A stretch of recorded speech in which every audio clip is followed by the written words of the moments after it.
This is Dolynny TV, ladies and gentlemen.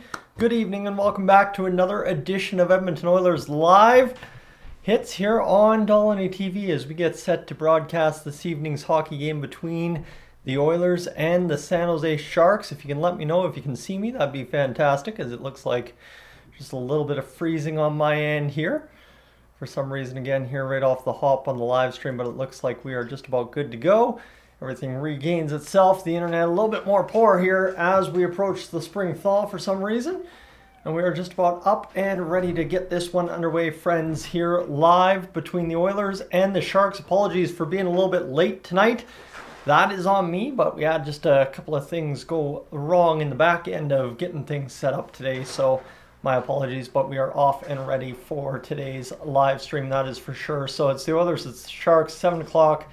Is game time, puck drop, who really knows, but I guess we'll find out here soon, I guess, as we'll see how exactly delayed we are tonight. So, friends, welcome aboard again. If you're just joining us here on Dolynny TV for the live stream this evening, my pleasure to have you along as we get things underway. We're only a minute in, and here, no issue, perfect. That's what I want to know, is that's right off the top, just a couple of things going on. The old computer, she is finally slowing down a little bit at this point, but that's fine and dandy. We will hopefully get some upgrades maybe in here on the weekend, and we'll see what comes of that. But welcome to Brian, Smurfy, Camille, Anthony, Epiphany, and as well, we've got SR in here earlier, not sure if still in here, and Christine, welcome in as well, as we are just about set to get this Oilers game underway. Like, it's a later start for me, right? Normally I'm about 15 minutes prior to the scheduled start time of the game. Instead, tonight we're starting the stream right at 6:58, so we are running up against it.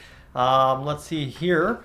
Joe, welcome in, and Scout, welcome in as well, as we are just trying to get this hockey game up and underway tonight.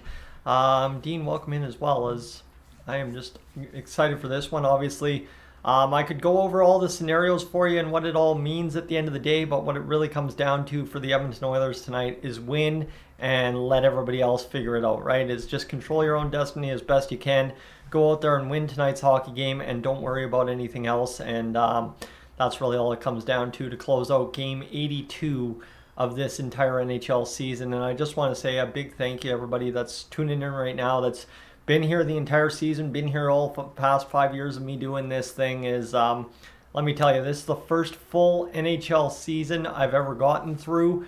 Really appreciate it, and really appreciate you being aboard for everything here on Dolynny TV, because it's been fantastic to 5 years in finally get through an entire NHL season, and the reward has been the Oilers getting us into potentially a conference winning spot all this time later. So fantastic for sure. Justin, Jordan, welcome in as well. And I'm thinking as well, we haven't seen anything to say, but Christine, your money being on Seattle to win tonight against Las Vegas, that's what we need. We need Seattle to win against Vegas if we want a chance to win the conference. Again, I don't want to get too much into the scenarios, because the scenarios are just going to drive us all crazy right off the hop here, I promise you that. So that's what we need to kind of focus on, is just tonight's game, win the hockey game, and get the job done. I could have done a video yesterday explaining it. I think Patrick's video kind of got the job done there for us, more so because I would have been a complete mess trying to explain it for 8.5, 10 minutes or so. So we're looking good. We should be fine. The biggest thing is just go out there and win a hockey game. The rest takes care of itself. Maybe it doesn't, but we don't have to worry about that, because that's not our game or games to lose or win. So let's just win tonight and get this job done. Owen, you're looking pretty excited in this one. So that's where we are at right now. But the start of last season does not seem long ago. No, the start of the year seems like it honestly just happened. I remember booting up the first video way back August 31st. Was the first day officially back on Dolynny TV, and well, I guess you could say first day of business realistically. I haven't looked back since, and obviously the reward has been there all through and through, as it's been incredible to see just what we have achieved this season. in terms of my numbers, in terms of what the Oilers have done, in terms of what the players have done. It has been an absolute incredible season so far. And let's just quickly go see. I did see somebody have the lineups for the Oilers here earlier. I think it was Tony Brar with lineups for the Oilers. So we'll see if we can't find that right now. Let's go over here. As it was not Tony Brar, maybe it was Jack Michaels. Not sure. Let's go check him. Jack Michaels. And see this here. No, it wasn't Jack either. So was it Bob Stauffer? I don't know. See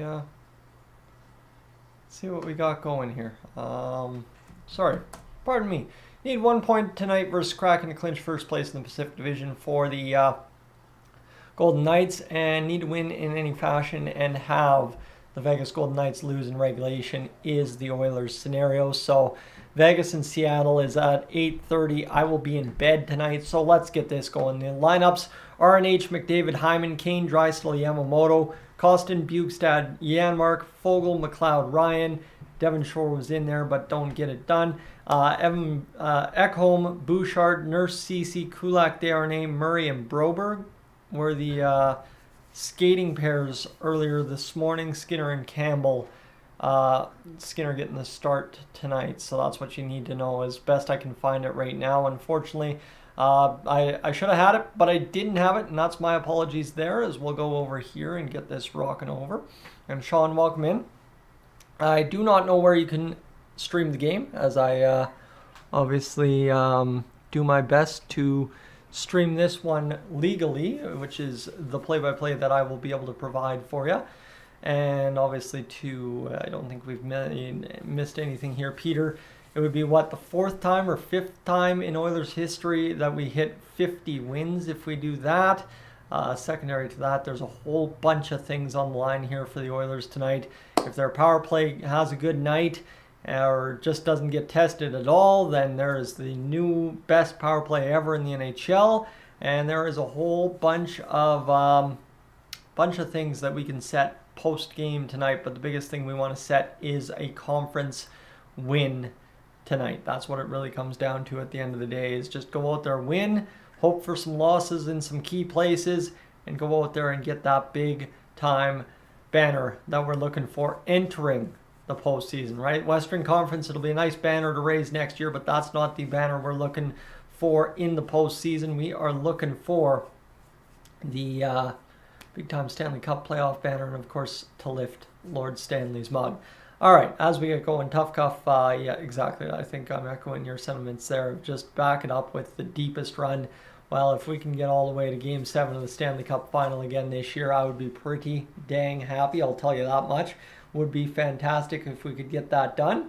And let's just see what ends up coming from it tonight, as it'll be interesting to see if the Oilers really rise to the occasion tonight. Obviously, it's the San Jose Sharks, 9-game winning streak on the line.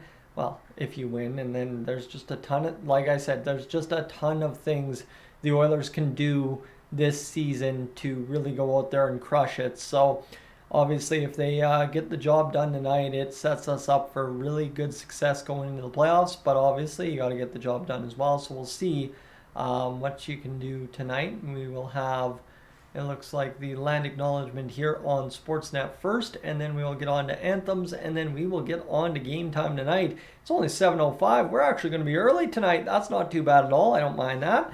And I'm going to move the old train cup over in favor of the DDM mug. And we're going to get that rolling, friends. If you haven't left a like yet on the stream, now would be the time to do so. Let's get as many folks in here as we possibly can to close out game number 82 of the season and send us off into the playoffs in style. So yeah, definitely, if you haven't hit that like button, let's get to that.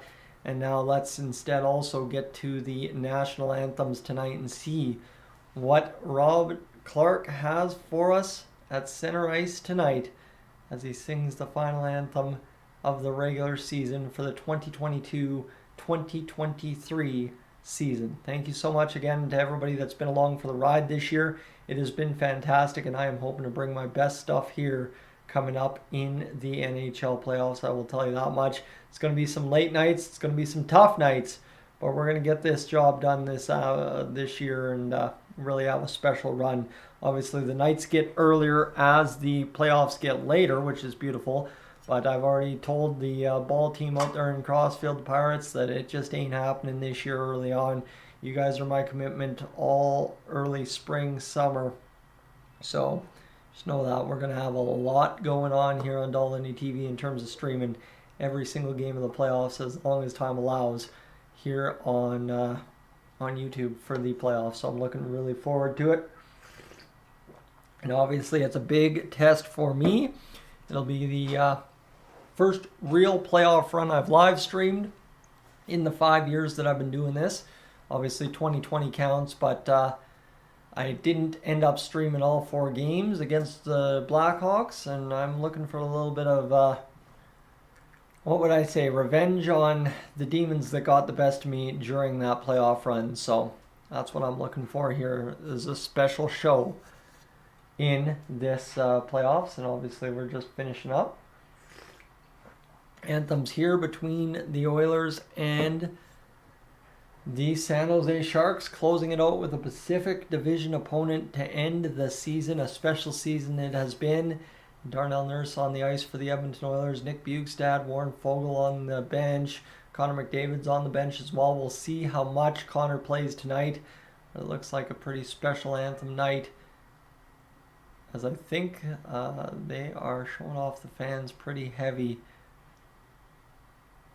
in this one tonight. Let's almost get to it, friends. We're just about ready to rip. And I mean, game 82. The best part is the season all comes down to this, where we sit in the playoffs, not if we sit in the playoffs, comes down to this, and that's a fantastic way for things to wrap up at long last. A long season, one of the best years of hockey I've had the pleasure of watching in probably my entire years watching the Edmonton Oilers. So it's been an absolute treat, and like I said, I can't do this without you guys, and being able to do this alongside you all season long has been really dang special. So let's wrap this up here one last time. Game 82 live from Rogers Place. And we'll see what comes of it tonight, as this one is James Reimer in net for the San Jose Sharks, rocking that really dusty record. 12-20 and 8 on the season. 344 goals against average. 891 save percentage.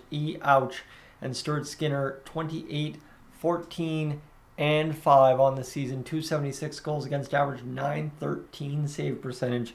So Stewie Skinner has had an absolute lightning finish to the season. And here is Leon Draisaitl ready to drop the puck as we are set for this one between the Sharks and Oilers. I know I'm a little delayed tonight. It's on Sportsnet 360. And anytime it's on Sportsnet 360, I end up being a little delayed, as this one's going to be fired in off the opening face-off into the Oilers zone.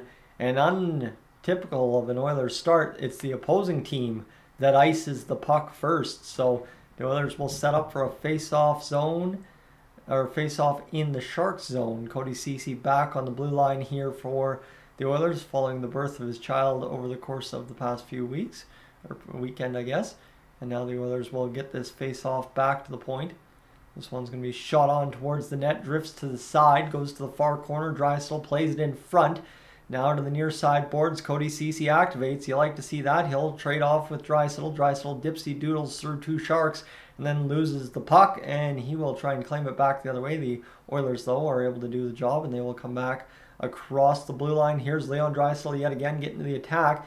He'll saucer one across in the middle of the ice, and that one will go up and out of play.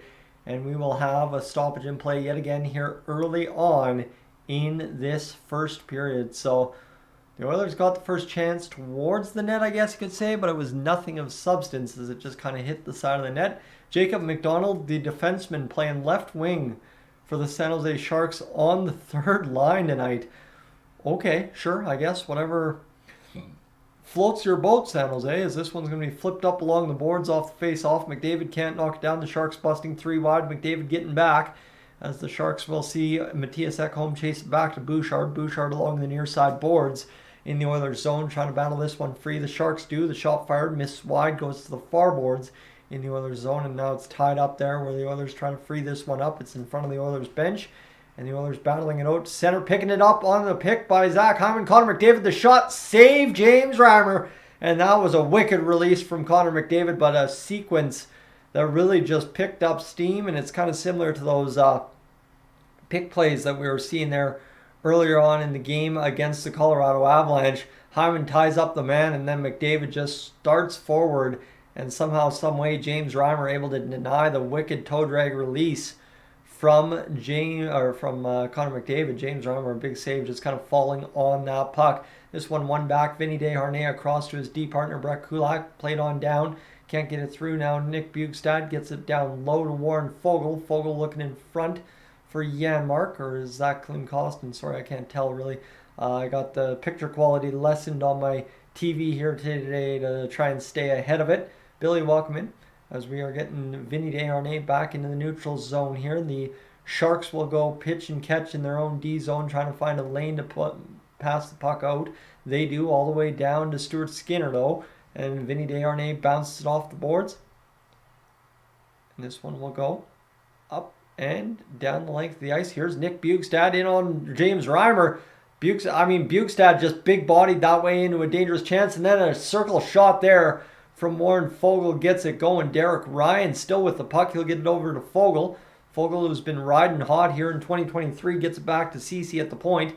Now Foegele picks this one up. He's going to look for a lane to shoot, tries to dipsy doodle, can't get through someone. And now 17:55 to go here in this first period of play. The shot is fired into the Oilers zone, hits a couple of people, and the Oilers are able to bounce it back out into the neutral zone. Here's Foegele playing it off the stick of Darnell Nurse. And the Oilers are doing their thing here early on, not allowing the Sharks much time or space, and they've just been trying to find a way to bust through into the Oilers' end. Lost 7 straight games versus the Oilers, outscored 33-13 have the Sharks been, as they will finally get a shot in on Stuart Skinner. That's about as weak of a shot as you're going to see in a big-time save for the Oilers, because those normally go in. As this one comes back the other way, here's Kaleri Yamamoto. He'll spin and fall down. He spun and spun out as this one comes back now for the Sharks, flipping it back into the Oilers' end. Stuart Skinner out to play it. That is about as close to a trapezoid penalty as you can get. And the Oilers turn it over high, shot blocked. Oilers still trying to get to it. It's Evander Kane getting to that puck. He outskated it for Vinny Desharnais, as he will push it off for Desharnais, who will just kind of coast into that puck and allow Brett Kulak to survey the situation. Kulak in behind Skinner as both players now looking to break out wide, and they'll go to the forward option up the boards, and it's not clean, so doesn't work too great for the Oilers. 6-1 win for the Oilers on April 9th when we last faced them only 4 days ago. Shot fired to the middle of the ice, can't get it going, and now the Sharks will again fire another shot, blocked in front, and another opportunity here, blocked again by the Oilers. That's about 3 in the past 30 seconds.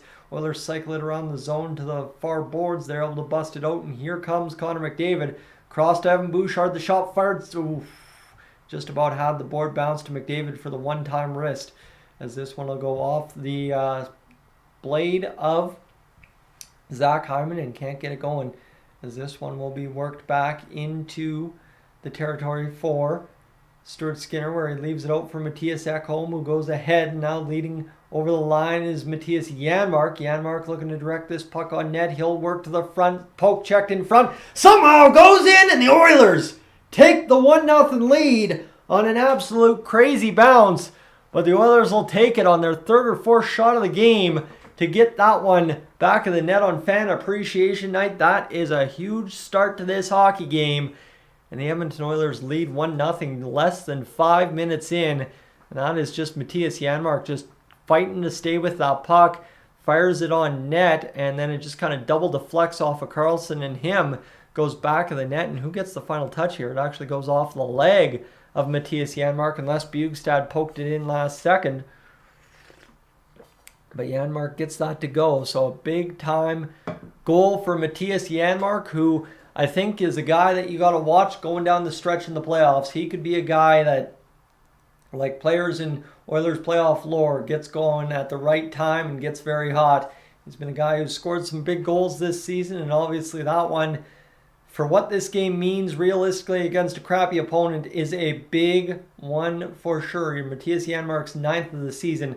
How would I love to see him get the, well, I guess you could say 10th goal of the season. Matthias Ekholm picks up his 23rd assist. And guess who picked up the secondary assist? It was our man in net, Stuart Skinner, who picks up either assist number 3 or 4 of the season, as Janmark's still trying to push it ahead, can't get it going.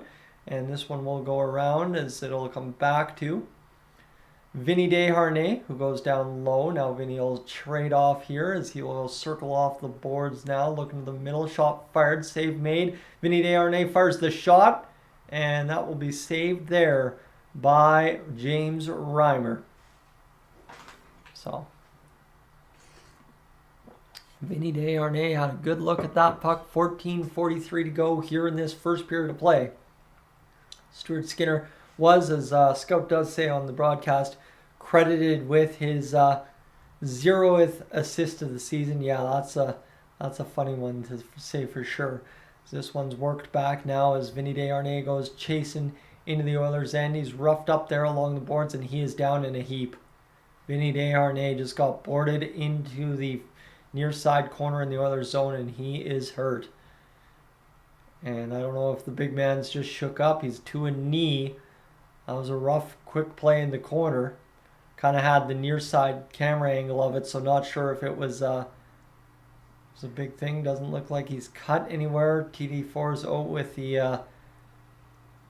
the cloth, trying to clean him up. Vinny Desharnais going over. Looks like he might have a cut on his chin or a stinger, so they got the cloth up there. And he is shook up quite heavy here. So that one definitely hurt. And you don't see a tough big man like Vinny Desharnais down in pain this long usually, unless it's something major. He's up to a knee and all the fans applaud. So him and TD4's thanking each other there for all the assistance. And now Vinny Desharnais will go down the tunnel, I'm sure, on that one. As LeBlanc just kind of rides him and bonks his head into the glass pretty hard. Vinny was kind of crouched over, skating into that puck, trying to pick it up in the quarter. And he just kind of smacks face off glass there. And that's a big, big blow if the Oilers lose Vinny Desharnais for any extended period of time going into the playoffs. Because Vinny is a much, much needed part of this Oilers blue line, as we have seen all the way since starting back in that San Jose, Anaheim, Las Vegas trip all along. And it looks like now they're going to review this one for a 5-minute major. And who was it saying? Peter, in lieu of Vinny being on the ice, we're going to score a ton of goals. And it looks like we are going to have the call from the referee here. And it's going to be 2-minute minor for boarding, it looks like, or checking from behind. I'm not really sure what the call is there. I forget my hand signals. I should know those by this point. But it's 2-minute minor is all it is. So Kevin LeBlanc, obviously the much smaller man, just riding hard into the boards. But still one of those fast plays you never want to see, and it's a boarding call against LeBlanc. And Jay Woodcroft knows how scary that kind of stuff is, so that's where we're at. And the Oilers already tripped somebody up. And here's Connor McDavid, a big save for James Reimer. And 6 seconds in, that faceoff was a scramble, and the Oilers just about capitalized on it right there. So Vinny Desharnais down. I'm sure he's down the tunnel, but look at how the Oilers, oh man, what a play there. What a pick by Zach Hyman. He takes out Logan Couture to help win the faceoff, and then also knock a player down to make it a 5-on-3 for a brief moment. The Oilers power play operating at 32.4%. I imagine no matter how many they go here for on the power play, they will indeed finish with the league's best power play in the history of tracking that percentage. This one now worked back to the point. Evan Bouchard across, and now the Oilers buzzing here in the offensive zone. Nuge directs a puck towards the net, can't get it on. The Oilers will work this one back. Connor McDavid to the blue line. No, he turned back. Oh, Leon Draisaitl, a one-timer, and then the shovel puck from Ryan Nugent-Hopkins can't find the back of the net as James Reimer makes a pretty good save right there to stop it up right then and there. So $1:19 to go in the power play. The Oilers just kind of worked that one around the zone. The shot from Draisaitl squeezes out, and then Reimer's able to get over in time to squeeze up that puck. It just bounced off his pads, bounced off a skate, and that's it. As this one will go back to the point. That one will go out of the zone. No, actually it didn't. This one's now Evan Bouchard firing the shot, blocked in front. Now across, nope, still can't get through. Nugent Hopkins still directing traffic. Down low to Zach Hyman, who almost fed Leon Draisaitl near side. Now Draisaitl will work to the middle of the ice. He'll come to the near side boards for Connor McDavid, as he weaves and dodges through traffic. And now this one will go back again to the blue line. The Oilers continuing to keep this puck alive. They've got 2 men free in front of the net. Short shovel shot side of the net doesn't work. And Evan Bouchard's still out there buzzing. 36 seconds to go. This one now, the shot down low, played across. Draisaitl scores.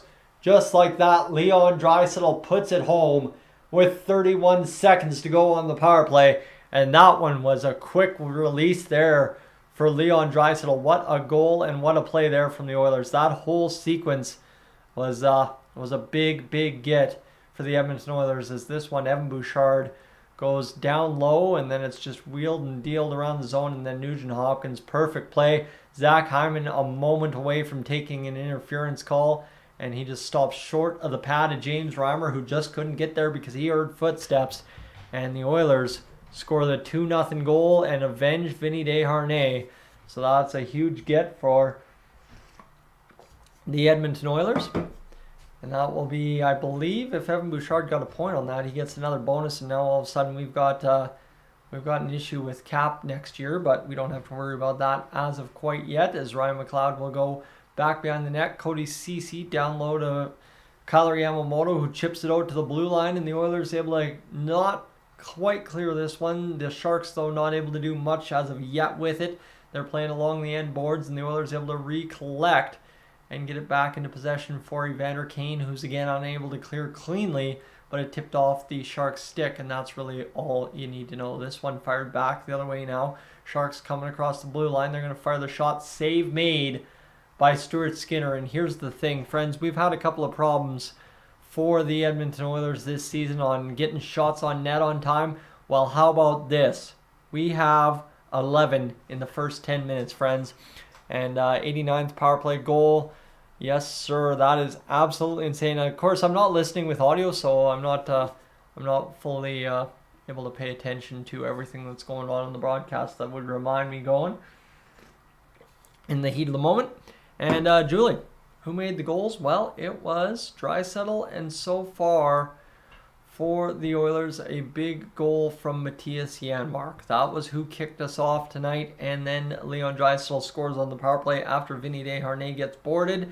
So that is where we are at now. But friends, just give me a sec here. We're going to, of course, flip over to the subscribe graphic, because I want you to, if you're new to the channel, to consider hitting that subscribe button here on Dolynny TV tonight. It would be greatly appreciated if you could do that. We crossed 11,500 just as the stream ended last night, so big thank you to everybody that did that 2 nights ago, and we'd like to try and get as close towards 11,600 by the end of tonight's live stream as humanly possible. So there's your challenge tonight if you needed one.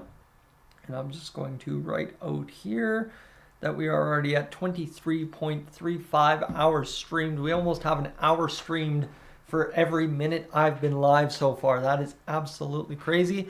And they have credited Nuge and McDavid with the assists on Leon's power play goals so far. So there you go. That is what you need to know. And it is 2-0 for the Edmonton Oilers going into this late half of the first period. We're still actually in the first half, but pretty dang close to things here. In the 11-3, the shots on goal, 6-2, the hits for the Oilers. So that we are pretty much dominating this game so far, and they have already done the major part of the game. The big-time power play goal is what gets the play of the game. Power play goals in a single season. Leon Draisaitl now tied for second all-time with Dave Andreychuk at 32. So we'll see if the Oilers can do anything about that. Maybe get Leon Draisaitl a power play hattie to tie up things here with the Philadelphia Flyers legend that got that job done. Verdon, welcome into the live stream. Don't think I've said that to you yet, so thank you for being along. And let's get this going, friends. We're back to action. The Sharks trying to run the Oilers around in their own zone. Can't seem to do it, but the Oilers still trying to clear the puck as well, so neither team really with a competitive edge at all. The Oilers in their last 20 games, 17-2-1. Friends, this is the team you, me, and everybody since 2005, 2006 ended in heartbreak against the Carolina Hurricanes have waited for, and we have finally got it. It is, talk about choking up right there. That is dang beautiful to see, and it's been one of the most memorable seasons I have gotten it going. And this one, a big save for Stuart Skinner with the leather. I mean, that was a massive, massive save for Mr. Stuart Skinner. So let me see if we can't get this going over. Rock and roll is this one. Is now a commercial break for a quick second, as the cat sure seems to be sucky with me tonight. Loving the pets. Of course, I couldn't get out of bed tonight, or this morning, sorry, and I probably won't be able to get out of bed tonight because of them, but we'll survive. 11:21 to go here in this first period of play. You can probably hear me petting the cat more than you can hear my voice at this point.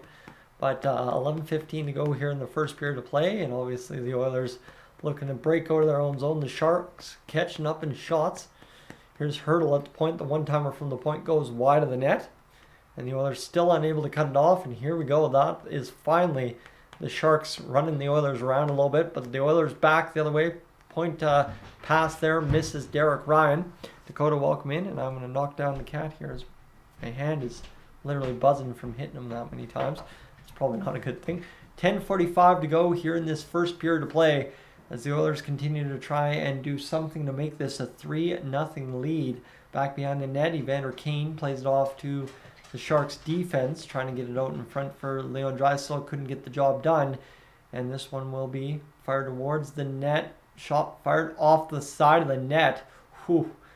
Mr. Stuart Skinner just avoided disaster, and the Sharks continue. The shot save in front. Still another shot, and it goes back in the net there for the Sharks, who cut the lead as Noah Gregor scores in his hometown. And that is a 2-1 game now for the Edmonton Oilers, as that one the Oilers just lost their momentum there, and over the past few shifts just have not been getting out of the zone as much, and the Sharks able to capitalize finally, pushing this one to the front of the net, and that one just jams around. A couple of guys standing around with the guy at the side of the net, and no guys paying attention to him, and that'll get it going. So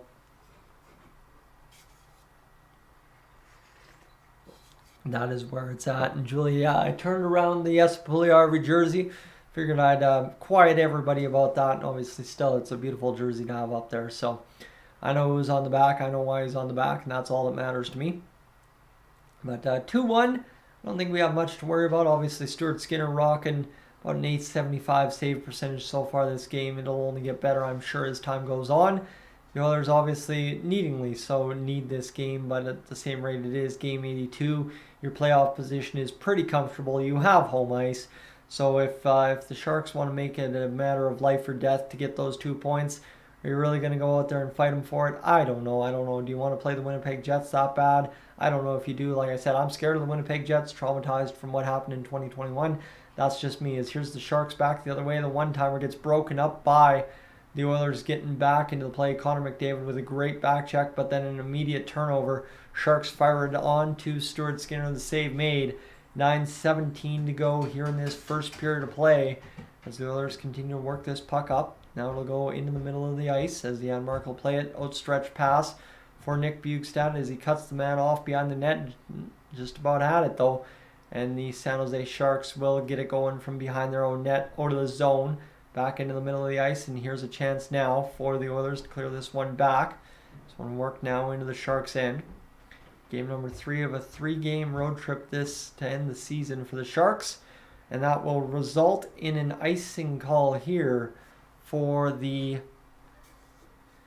San Jose Sharks. So we'll have another stoppage in play. And of course not bowing through the water near as much. Don't have to really worry about things as much tonight, right? This result's not really in doubt. I think the Oilers, no matter how bad they play, will win in some kind of fashion. And now it's just really about getting the luck. That's what I've been saying in the pregame, is the Oilers just need to get the luck tonight and tomorrow to really win the division in the conference. This one is Fogle going back across. Now here's Vinny Desharnais, shot fired down, can't get it going. So important to note, Vinny Desharnais back on the ice for the Edmonton Oilers here. First time I've seen him. 8:22 to go in this first period. The Oilers keep it alive, and the Sharks and Oilers can't seem to get clean breakouts out of their zones here to begin this hockey game, and we're still only less than 12 minutes into this game at 7:30. I guess that's not too bad at all. As long as we end the first period by 8 o'clock, we should be good.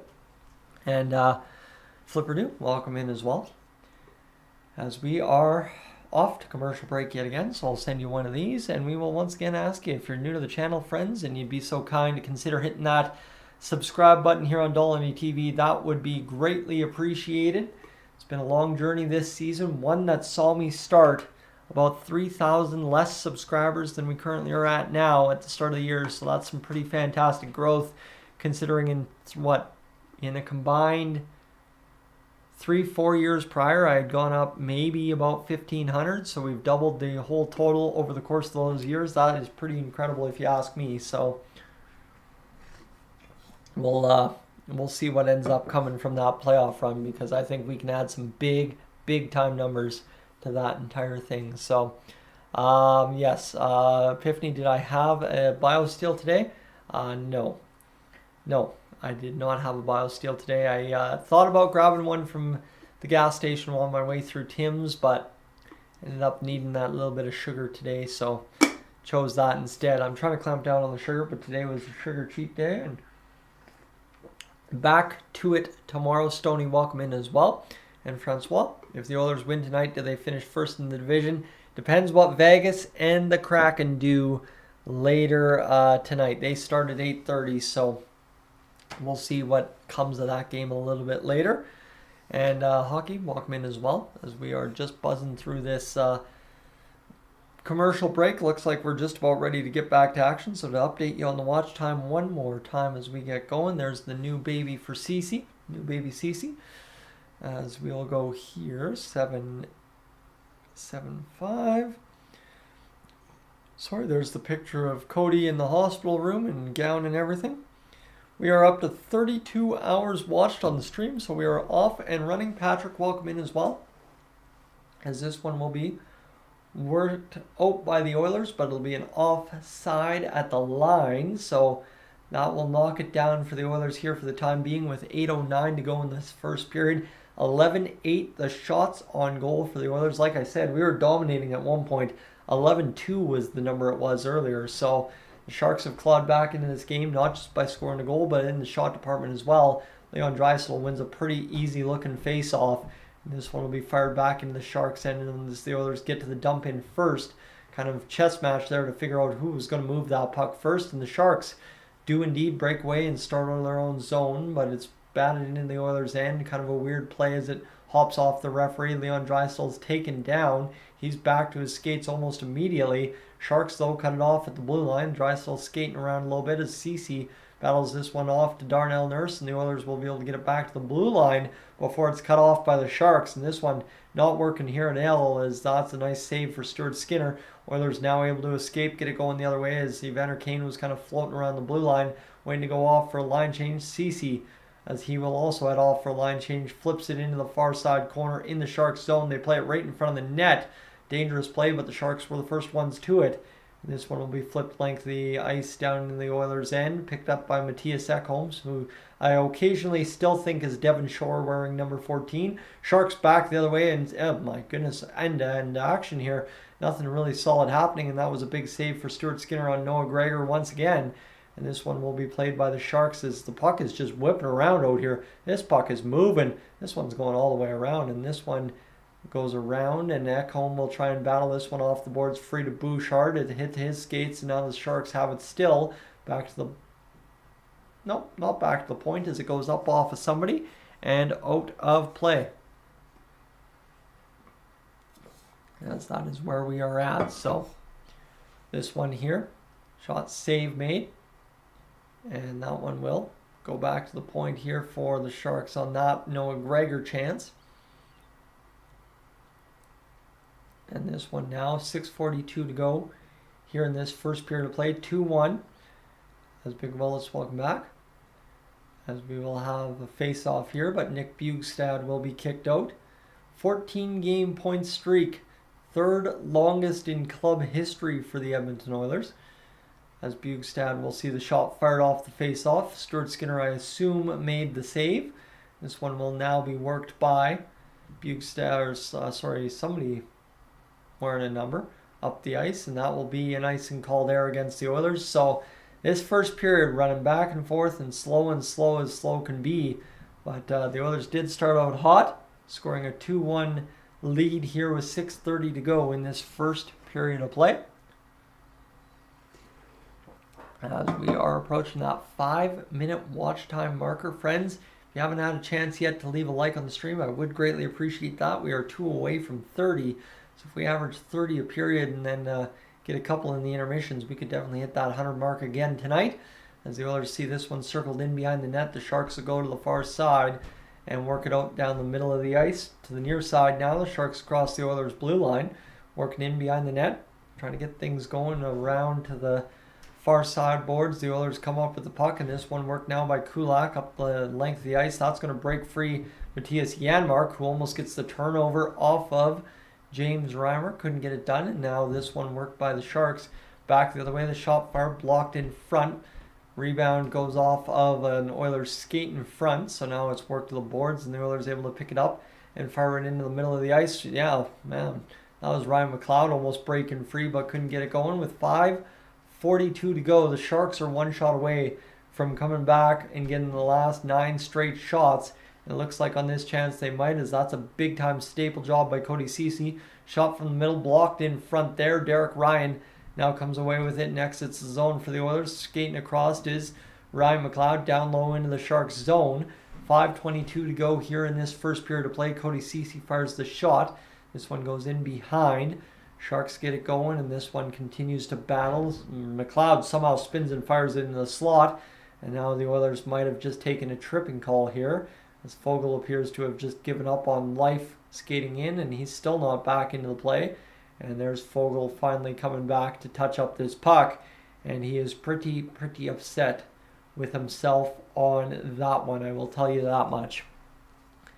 As let's see where we're at, as Warren Foegele falls to a knee and then chops out the skates of the Sharks skater. That is about as bad as it can possibly get.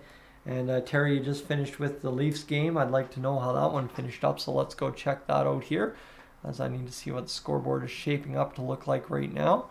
And let's go over here. Not sure if I paused the commercial or what. But it looks like the Leafs ended up taking a 3-2 victory to end their season over top of the New York Rangers. The Lightning won 5-0 over top of the Detroit Red Wings. And Blue Jackets closed out their Bedard chase with a 3-2 victory over top of the Pittsburgh Penguins. Flyers Blackhawks, well, they are a 3-2 game for the Flyers in the second period. 2-2 between the Wild and Predators. 0-0 between the Blues and Stars, 2-2 between the Avalanche and Jets, 4-4 between the Capitals and Devils in overtime, 6-4 between the Hurricanes and Panthers with 10 seconds to go in the third, 5-4 for the Bruins over top of the Canadiens with 28 seconds to go, and the Senators and Sabres at current as well, unless things have changed since I started this scoreboard watching, are tied 3-3 in overtime just beginning. So that's what you need to know. The Sharks are going to the power play here in a matter of moments. And let's see what we get going here. 487 times 5. What am I saying? We are up to 40.58 hours. So we should be able to do the big old job here before the end of the first period, as we normally have been doing here lately. And we should be good to rock and roll. Jack, welcome in. And let's see what goes on. Fan Appreciation Night, partial prize list, playoff staycation at JW, playoff road trip, trip to Frankfurt, Germany, all-inclusive trip to Sandals Resort in Jamaica, concert tickets, a 65-inch flat-screen TV, air conditioner units, better be coming from you-know-where, and don't forget as well, jerseys. Jerseys, those are a good giveaway at a hockey game. I wonder who thought, oh, they've got the Cold Lake First Nations flag out at the hockey game tonight. Like to see that on the old broadcast. That is fantastic. A little home cooking there for yours truly here on stream. Of course, Cold Lake surrounded by the Cold Lake First Nations, the 3 locations that make up as this one's 77% to go here on the penalty kill this season, tied for 19th in the league for the Oilers, as we've got 26 seconds already killed on this penalty. Whew, look at that. I just need to talk about home a little bit, and it looks like that as the Matthias Janmark guy, he gets in behind the net. He's trying to do his best to free up that puck for the Oilers. San Jose still doing their best to get it back to the point. They will. This one will be fired across to the near side by the Sharks. They're going to fire this one to the near side boards off of the stick of Nick Bjugstad. Sorry. And this is going to be flipped up out by the Oilers on the recovery down the length of the ice. And just look like at that, it is down the length of the ice. So good to go. This one for the Sharks picked up by Erik Karlsson. Now the Sharks will come back the other way and get it going up the middle of the ice. Here's Noah Gregor once again. He's going to play it off the boards. 21 power play assists, leads the San Jose Sharks this season. Crazy to think how much the Oilers have dummied those records for Karlsson as this one continues to battle in behind the net. The Sharks, Oilers tying it up. Oh my goodness, Stuart Skinner gloved that out of the air by the looks of it. The Sharks still trying to battle that puck. The Oilers penalty kill still unbeaten in the last 7 games entering tonight. This one's going to go, shot back to the point, fired, save made by Skinner, and it'll be a stoppage in play with 21 seconds to go in the power play. Kenny, welcome in as we have ourselves quite the start to this hockey game.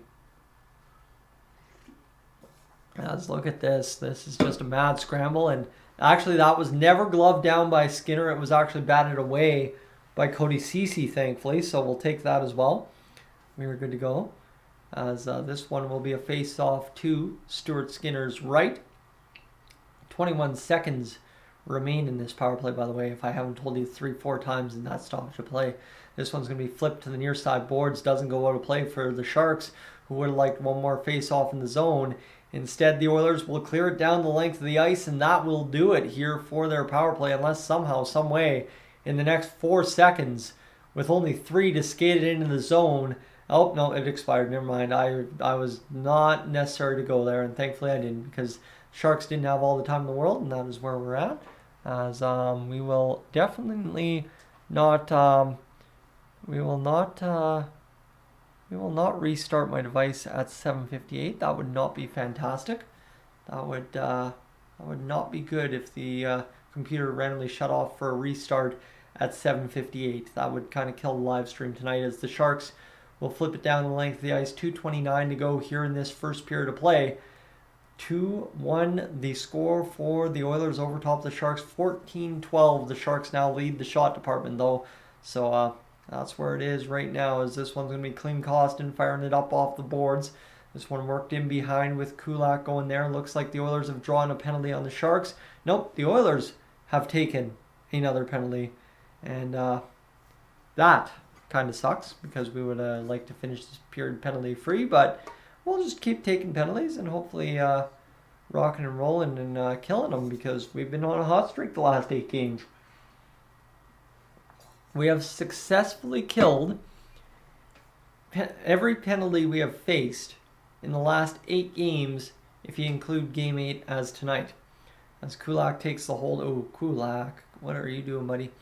Just kind of gets in there, grips the arm of Hurdle. Hurdle kind of grabbed him around the collar, but that's tough. As it's a holding call for Tomas What? Excuse me, what? The Oilers touched the puck and they blew it dead, so I guess they had the wrong guy, or the officials talked it over. Tomas Hurdle.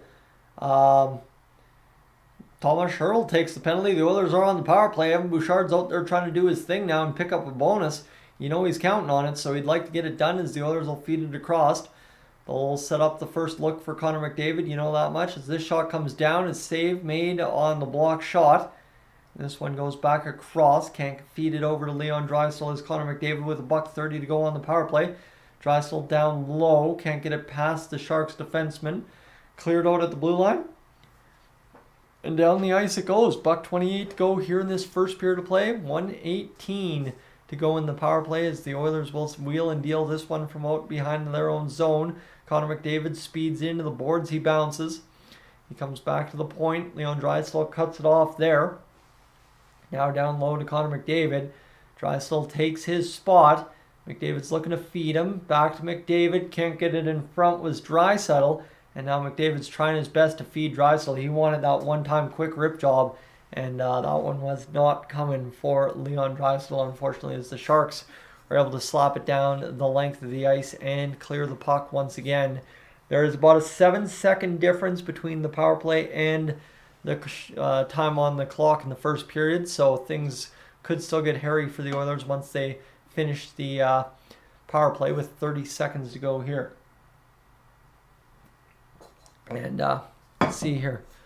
Lamario, Sabres win their final home game of the season, and now our final game of the 2022-2023 season is in Columbus. It's crazy still that the season's going on tomorrow. This is game 82 for me, and I'm very glad indeed that it is game 82. Miles, am I that far behind tonight? It still says I'm live. I wonder at the next half hour if it'll pick me back a few seconds into the future, and away we go. 24 seconds to go here in this first period of play. Matthias Ekholm slaps it in, goes to the far side boards.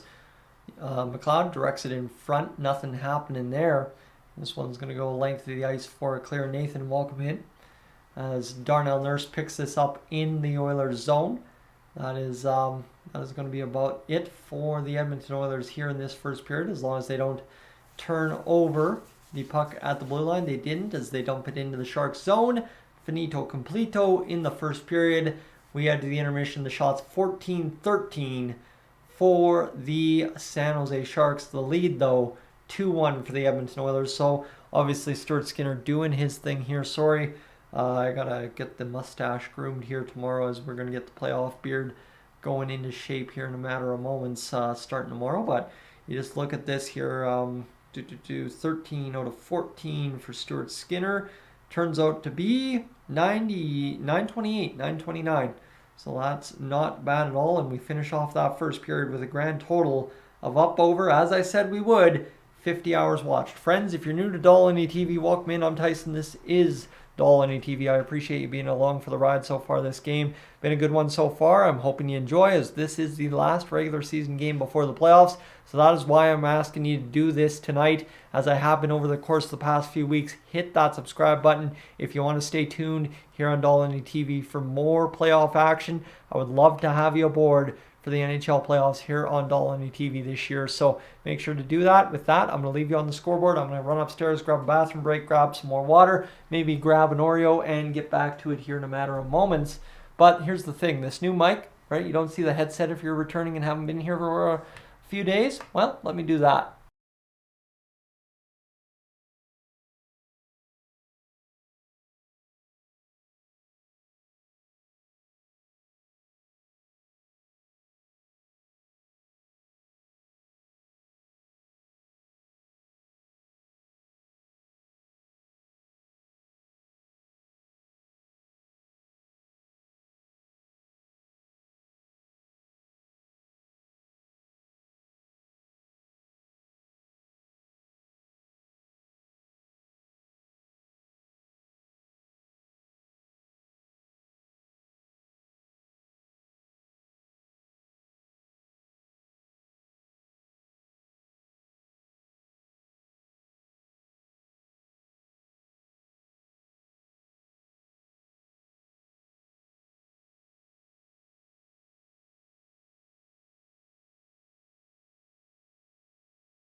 Let's rock and roll this thing, friends. We are into the intermission. Appreciate you being along for the ride here on Dolynny TV tonight. As Miles, yes, indeed, it is the best power play of all time for the Edmonton Oilers. There's a couple of things here that have been really fantastic for the Edmonton Oilers, that is for sure. And let's see what we can get going here tonight. For the Edmonton Oilers is obviously a 2-1 lead is number one for us. But hopefully tonight we just rock and roll into what will be a very fantastic playoff atmosphere to end the night. I think it'll be pretty crazy to see the Edmonton Oilers get it going. And it looks like we've got some kind of fan appreciation video here for Edmonton. As we're just looking down, of course they had the big skating rink in the middle of Ice District there. And we are going to get a little bit of a look at all the fan appreciation. And this one again, just a highlight of everything over the course of the years and some playoff. Oh, is this a playoff hype video? Is this a playoff hype video? Get me excited here, as this has been a pretty fantastic year for the Edmonton Oilers and pretty special one to be a part of, that's for sure. So be interesting to see how it all wraps up for the Edmonton Oilers here tonight against the San Jose Sharks. They're showing off, everybody around Oil Country doing all these things, shaking hands, doing things, and I don't know if it's everything just kind of the Oilers messing around here with the community and having a good time. But this I don't have the audio. I don't know what this video is supposed to be, but I'm, as you can hear, getting a little emotional about it. It's been a pretty special dang season this year. So Patrick, welcome in. As I think we're just getting a look at some of the highlights over the course of the year. There's the Oilers Hall of Fame, and this some of the Oilers hockey camp stuff. They're teaching the next generations, obviously building houses and stuff, Habitat for Humanity stuff. There's Evander Kane. Yep, oh, give me a sec there. And you know, it's been a pretty dang special night in Oil Country to close out on this video, doing a good job of making sure it's dang special. Yeah, so it's been a good first period so far for the Edmonton Oilers, obviously, and this is it's just kind of collecting everything over the past few years, isn't it? As we're getting everything here that's been pretty fantastic for this this Edmonton Oilers season. Some memories from last year as well scattered in here. And we'll see what ends up coming here for it. As it looks like they just had some kind of celebration video for the Edmonton Oilers Community Foundation is what that looked to be. As by now 50-50 tickets. It was actually a hype video for the 50-50, if you can believe that. Okay, that is a little crazy. I didn't know that was going to be a hype video for the 50-50, but I guess so. And Patrick wins our first broadcast from the Moss Pit. Well, I will tell you, if I can find a way to get down there for a playoff game this year, I will. I don't know if it's going to happen anytime here soon, but trust me, if the Oilers get going into the playoffs, I think we're going to have to make it happen. And obviously, too, if the playoff live streams aren't what I think they're going to be here on the channel, not saying you guys are going to disappoint me, but if the big numbers aren't there, like because they're nationally televised games or whatever, we will just head on down to the Moss Pit and go enjoy it for the heck of it. So see what happens. That's the challenge of doing your pleasure for business, is you have to choose sometimes between pleasure or business, even though it's both. So we'll see what ends up happening tonight. Camille, we've hit 11.5 already. We just crossed that end of last stream. And that is where we are at right now. And Dakota, the A&W root beer, my friend, I toasted that case a long time ago. And what I'm actually trying to do is actually cut out the pop, cut out the sugar a little bit. I've made a switch. Normally I'm a latte drinker every morning at Starbucks. I've now switched to 2 cream in my coffee. Literally just a black coffee with 2 cream, and that's my morning order now. I did have a latte today, and obviously I don't feel as sharp today as I did the past few days, so I'm blaming that. So we'll see what ends up coming of it. And Miles, oh, trust me, these playoffs are going to be dang special. I'm very, very excited for it, and I can't wait to see it. Oh my goodness, Patrick, we do the live stream from the Moss Pit. Problem solved. I don't know if we, how would you rig that up? You would need, some of the best tech, and obviously we know we have some of the best tech available to us if we do go crowdsourcing it through all our contacts now, but you need some sick gear. You need to have almost I know those ear pods are pretty good at making sure they get the sound only from you. So you need Apple ear pods plugged into your phone, and you need, oh my god, there are ways to do it. That is not the craziest thing I've heard. In fact, that actually entices me a little bit. So we'll see. Stay tuned. Could be interesting. Although holding the phone the entire game could be interesting. As William, welcome in, as we are just about poised to get back to this second period here. Hopefully that would be nice if we could do that, because I would really love to get to bed tonight. That would be number one for sure. I would love to get to bed and get sleeping, because got to rest up for what will be a big weekend here to get geared up for the playoffs. Give me a second here as I'm going to again calculate things out one more time. And that looks like we are steaming along here. Perfect. Good to go. And Jack, I'm not even bothering to try and guess at it, because I know I'm going to be wrong, but I'm surprised nobody has bit either. So we've just crossed 40 likes on the stream as well. Thank you to everybody for hitting that like button tonight. And just give me a second here. Looks like I've got a text here. And that is where we are sitting. Friends, I don't think there's much else we need to add. It is, Matthew's saying it's 10 p.m. Well, it's 8 p.m. out here for me in Alberta. And just to give you an idea of what we have done so far, I feel bad for everybody that's tuned into the Colorado Avalanche stream. The stream from the San Jose Sharks games over the past few weeks here have a, that is rather tough actually to say, is, the Colorado Avalanche stream from the other night has 47 views this hour.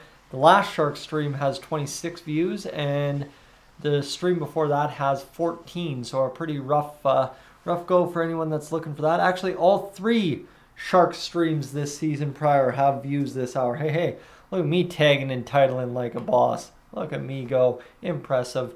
And somehow, someway, the Edmonton Oilers can clinch home ice in round one today. Has 3 views as well. I'm not really sure why. And also the one that baffles me a little bit is why does Darnell Nurse OT winner against the Sharks? Never mind, it was against the Sharks.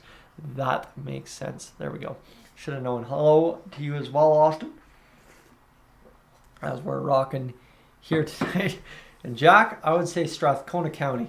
That's my answer. Lock it in. I'm good. As it is fantastic to have a little bit of that fun in the chat, that is for sure. But we should be ready to rock and roll here in a matter of moments, my friends. As I believe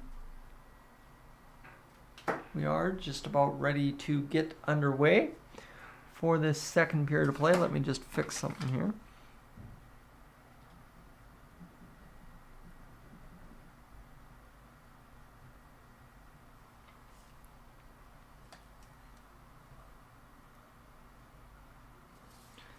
So, all right, there we are. We are just about ready as Gene Principe is talking with the panel, Jason Strudwick and Bob Stauffer. Stauf's got the hair going again tonight, and we should see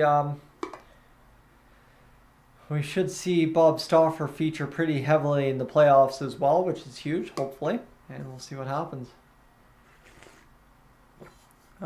Ooh. Patrick, I like that idea. That sounds like it could be a winning idea right there. And I know we've both got the data to burn, so I'm sure we could do something up.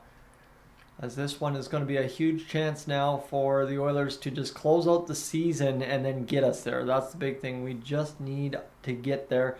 We're just about to 8:30 here when Vegas and Seattle get underway, and we'll see what ends up coming for the Edmonton Oilers against everybody else in the West. Really, realistically, it's Colorado, it's Vegas, and that is really all that it comes down to, right? I don't think Dallas settles in there at all, do they? Dallas can only hit 108, so it's not like anything major can happen there for Dallas.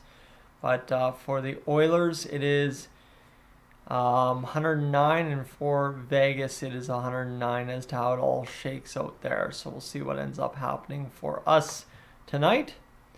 And hopefully for the Oilers, it comes to fruition. Winning the division, winning the conference, that would be fantastic for sure. And I'm really not sure what's going on here. That seems a little off, but whatever. And let's go out to the scoreboard again and get this rocking and rolling here in a matter of moments. Scoreboard, thank you. And let's get over here to this watch on Sportsnet and Sportsnet Now. And down low again as we have got,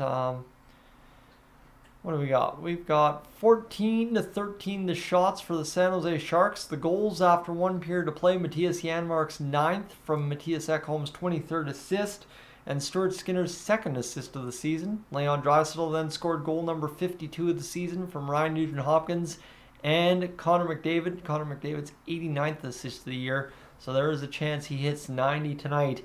And then Noah Gregor's 10th from Thomas Bordeleau and Steven Lorentz. So interesting to see there as well. So hopefully for the Edmonton Oilers, it ends up being a great finish to this season. But we'll see what comes of it here. And we'll see what ends up coming here. So, looks like we've got that going. And there is a shot of Petco Park.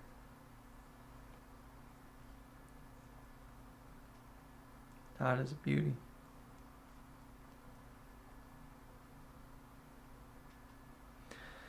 All right. Let's see. What comes of it here for the Oilers? I just want to get back to action. I just want to get this game done with. I just want to just go out there, get this job done, and not have to worry about it for the rest of the weekend. Obviously, we'll still have videos and stuff, but I just want to know where we're sitting.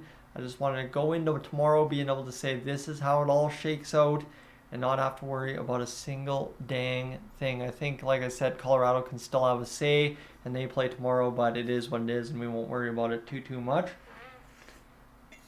So, let's see what comes of it here. But, yeah, hopefully for the Oilers, it works out a little bit here. And again, friends, as Austin just throws in here, I think everybody in the chat would understand, but why can't I stream the game? Because it's copyright, and what would happen is the NHL would serve a copyright strike against my channel, banning me from live streaming for 3 months. Should I do it again, my channel gets taken down. So that's kind of the problem for live streaming actual sports on YouTube, is for no-name accounts that don't care if their account gets shut down a million times over. That's fine, but again, I care to make a living out of YouTube to some degree, so that's why I do what I do. Just to explain to anyone watching back home as well that's not in the chat, I guess I could say, the Edmonton Oilers almost ready to get things off and underway, as that looks to be the Oilers game day staff for the media side of things, or who is this multimedia looking crew here? That would be the multimedia crew. Look at that. Good to go. As here we go. There's a shout out to one of the cameramen on the broadcast. Getting a little bit of it, as obviously you have to thank the entire crew throughout the year as well. And that's where we're at. And Austin, why can Steve Dangle do it? Steve Dangle can do it because he has the rights through Sportsnet. The man literally works for Sportsnet, right? So that's why Steve Dangle can do it. He broadcasts on the Sportsnet account, and Sportsnet is rights holders for the NHL. So by virtue, they are able to do whatever the heck they want. I definitely can tell you I cannot afford to pay billions of dollars to hold the rights to NHL games. So can't broadcast NHL games. That's kind of the problem. So this one played ahead by Thomas Hertl off the start here to get things going. As this one continues to battle around the boards, and Evander Kane goes across to Kyler Yamamoto, and we're off and running to begin this second period as the Oilers looking to bust out wide. Evan Bouchard rips a shot, save James Reimer to the near side boards. Leon Draisaitl tries to serve one across, couldn't get it to Darnell Nurse. 49 wins this season, 50-plus wins 3 times in club history, so we'll do it for the 4th time ever if we win tonight against the San Jose Sharks. As this one goes far side across to Erik Karlsson, I believe that is, playing ahead. This one batted in now by Tomas Hertl. Down into the Oilers' zone. Evan Bouchard gets out to play this puck. We've played a minute already. That's how quick this period's going by. Watch out as this one comes around behind the Oilers' net. Nice save made there.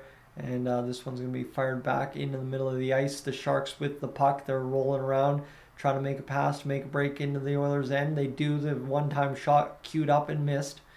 And this one will have a shot going back the other way. Turn back there for the Oilers. And this one will be worked down the length of the ice. 18:30 to go here in this second period of play. The Sharks work it ahead. Turned over there to the Oilers at the blue line. This one's going to go across. And now this one will be fired in by the Oilers as they will once again try to get to this puck. Nice play by McDavid to get it down to Nugent Hopkins. Nuge tying it up along the boards there. They're battling for this puck, trying to get the job done with 18:10 to go here in this second period of play. Unlike the first period, we're playing on to begin this period. That's for sure. Shot down into the Oilers' end. Brett Kulak will get it going. 17:55 to go here in this second period of play. 2-1. The Edmonton Oilers lead the hockey game. Nico Sturm standing right in front of the Edmonton Oilers net. And he will not be able to get it going, and that will allow the Sharks, though, on the Oilers clear to fire it back into the Oilers zone, bat it around the boards, and continue to be picked up by the Edmonton Oilers as they'll work it around the near side boards out of the zone to the high neutral zone, but then the Oilers had to skate it off the board, so it is what it is, and that's where it is. So this one will be played back down the length of the ice to Brett Kulak as the Oilers and Sharks, they're playing on here, but they're really not solving much. That's kind of the problem. I want them to just rip through the periods really quick and do stuff, but it's kind of hard to follow when they're just batting pucks around and really not even setting up attacks. I guess that's what a lot of the playoffs is, but there's a little bit more anticipation, a little bit more grit and heart and hustle in this than maybe what we're seeing here to begin this second period. Turnover, though, for the San Jose Sharks will set up Oilers zone time. Darnell Nurse pounds the shot on net, misses wide, and it'll come all the way out of the zone. So just like that, a good chance goes by the wayside. Stuart Skinner out to play the puck. Oh, excuse me there. And this one will now work to the near side boards after it bounced around a couple more times. We're still playing on. We're yet to have a whistle here, I believe, in this second period. 3.5 minutes in. Don't mind me. Good start to it. And this one will come down the length back to Stuart Skinner. This one will go back around to picked up there for, I don't know who that was. Was that Cody Ceci or who? Yeah, that was Ceci. Now dancing across the line, it's Warren Foegele trying to work it to the middle. Turned over there. Back the other way we come. Let's go. I don't know why. But this one's going to be worked. Vinny Desharnais leans into his man. He falls down. Puck bounces a couple weird times in front of the net. Doesn't find a stick. Batted back down and now worked back the other way by Foegele. Turns off his stick, and the Oilers continue to battle here. That'll be fired off into the middle, and a breakaway now for Derek Ryan. Derek Ryan to the forehand, couldn't get it past James Reimer. He's got him down and out to the middle of the ice. Shot blocked in front, stung Peterson of the San Jose Sharks back to the blue line, kept in by Vinny Desharnais. I thought the Oilers had 6 guys, but they didn't. And this one's going to be now Matthias Ekholm firing the puck around the boards to the far side where Leon Draisaitl will meet it, get back to the point. Now Bouchard to Ekholm. Ekholm will look to sift down low. He can't get it going. The Oilers trail in shots 15-13 but lead 2-1. We're still playing on here to begin this second period. We are just about 5 minutes in as here comes Leon Draisaitl. He'll drag across, shot to the middle. Can't find the sticky Yamamoto. Fired out into the middle of the ice. And we have gone a long, long while here to begin this period as this one's going to be shot fired in front. And Evan Bouchard picks up the goal. You like to see it. 14:58 to go in the second period. And that little extra loving from the Oilers blue line guys, right now is because Evan Bouchard with 1 point has just picked himself up another $212,000 on the year. So that is a big time goal. And this one just kind of funnels into a dangerous area, bounces around, spin around. But wow, hold on. That was another intentional pass by Leon Draisaitl. Wow. Leon Draisaitl really just made that pass to set up Evan Bouchard. Holy, that is unreal. 8th goal of the year for Bouchard. There was a time we never thought he'd hit the net again, and Draisaitl picks up assist number 75.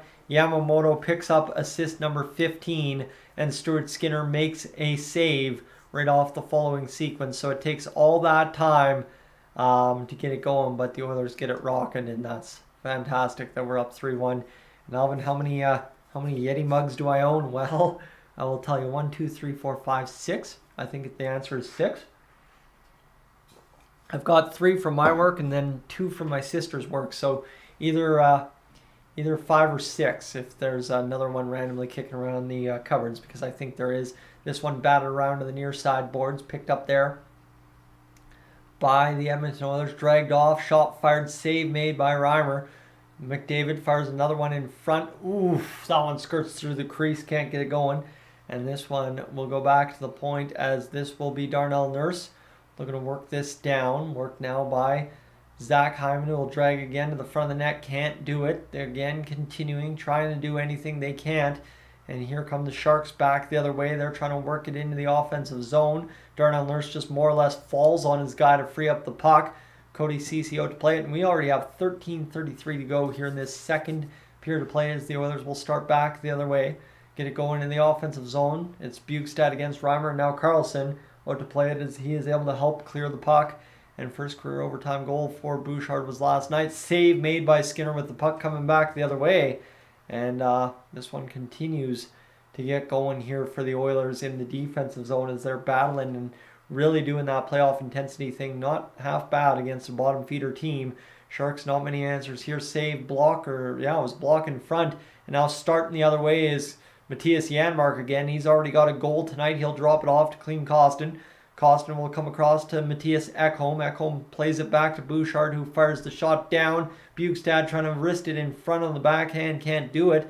Matthias Ekholm back to the high point, goes across. The one-timer not loaded there for the Oilers. Now back to Ekholm, who fires the shot, as I thought it was going across to Janmark. You heard that in my voice, but it was Ekholm who fired the shot, and the Oilers still toying with the Sharks here. Another shot coming, save made in front or blocked. And here's McLeod. He'll get it back to the point. Matthias Ekholm still out there. He'll play it down low. The Oilers still have it in the offensive zone. Janmark plays it niftily off the boards to Foegele. Foegele plays it back to the high point, and now Ekholm across to Bouchard one more time. Pitch and catch back to Ekholm. This one now shot fired, drifted, misses wide of the net. The Oilers can't keep it in, and that one will go back to the Sharks at the line. That was a sequence to try and keep track of. They were whipping that puck around the zone, and it looks like they're going to try and do it again here, as here comes Derek Ryan, as this one goes around back behind the Sharks net. Now McLeod trying to play this one in front. He can't do it there, so it'll come back around to Vinny Desharnais. Desharnais backhands it across to Kulak. Kulak now to Desharnais again, but it escapes him and Couture. And him will get into a battle in behind the net. He's still battling Couture, really giving him his money's worth. Coming along the boards was Vinny Desharnais to Logan Couture. And now a nice flip pass into the zone by Vinny Desharnais will spell off the end of that situation for the Oilers, as this one comes back into the Oilers zone. Darnell Nurse out to play this puck. Not nice and call, so we'll have a slowdown in play, as this one comes to the near side now for Evander Kane. Kane's starting away. Busting down the wing, can't do it. Now 28, 5, and 6 in our last 39 or 36 games or something like that for the Oilers. That's crazy. And this is going to go in behind. Shot fired, save made by Stuart Skinner. And we'll have a stoppage in play with 10:42 to go here in this Second period to play. It's been a fast-paced one. The Oilers and Sharks treating us to a good start, that is for sure. Just to get me a good going here. As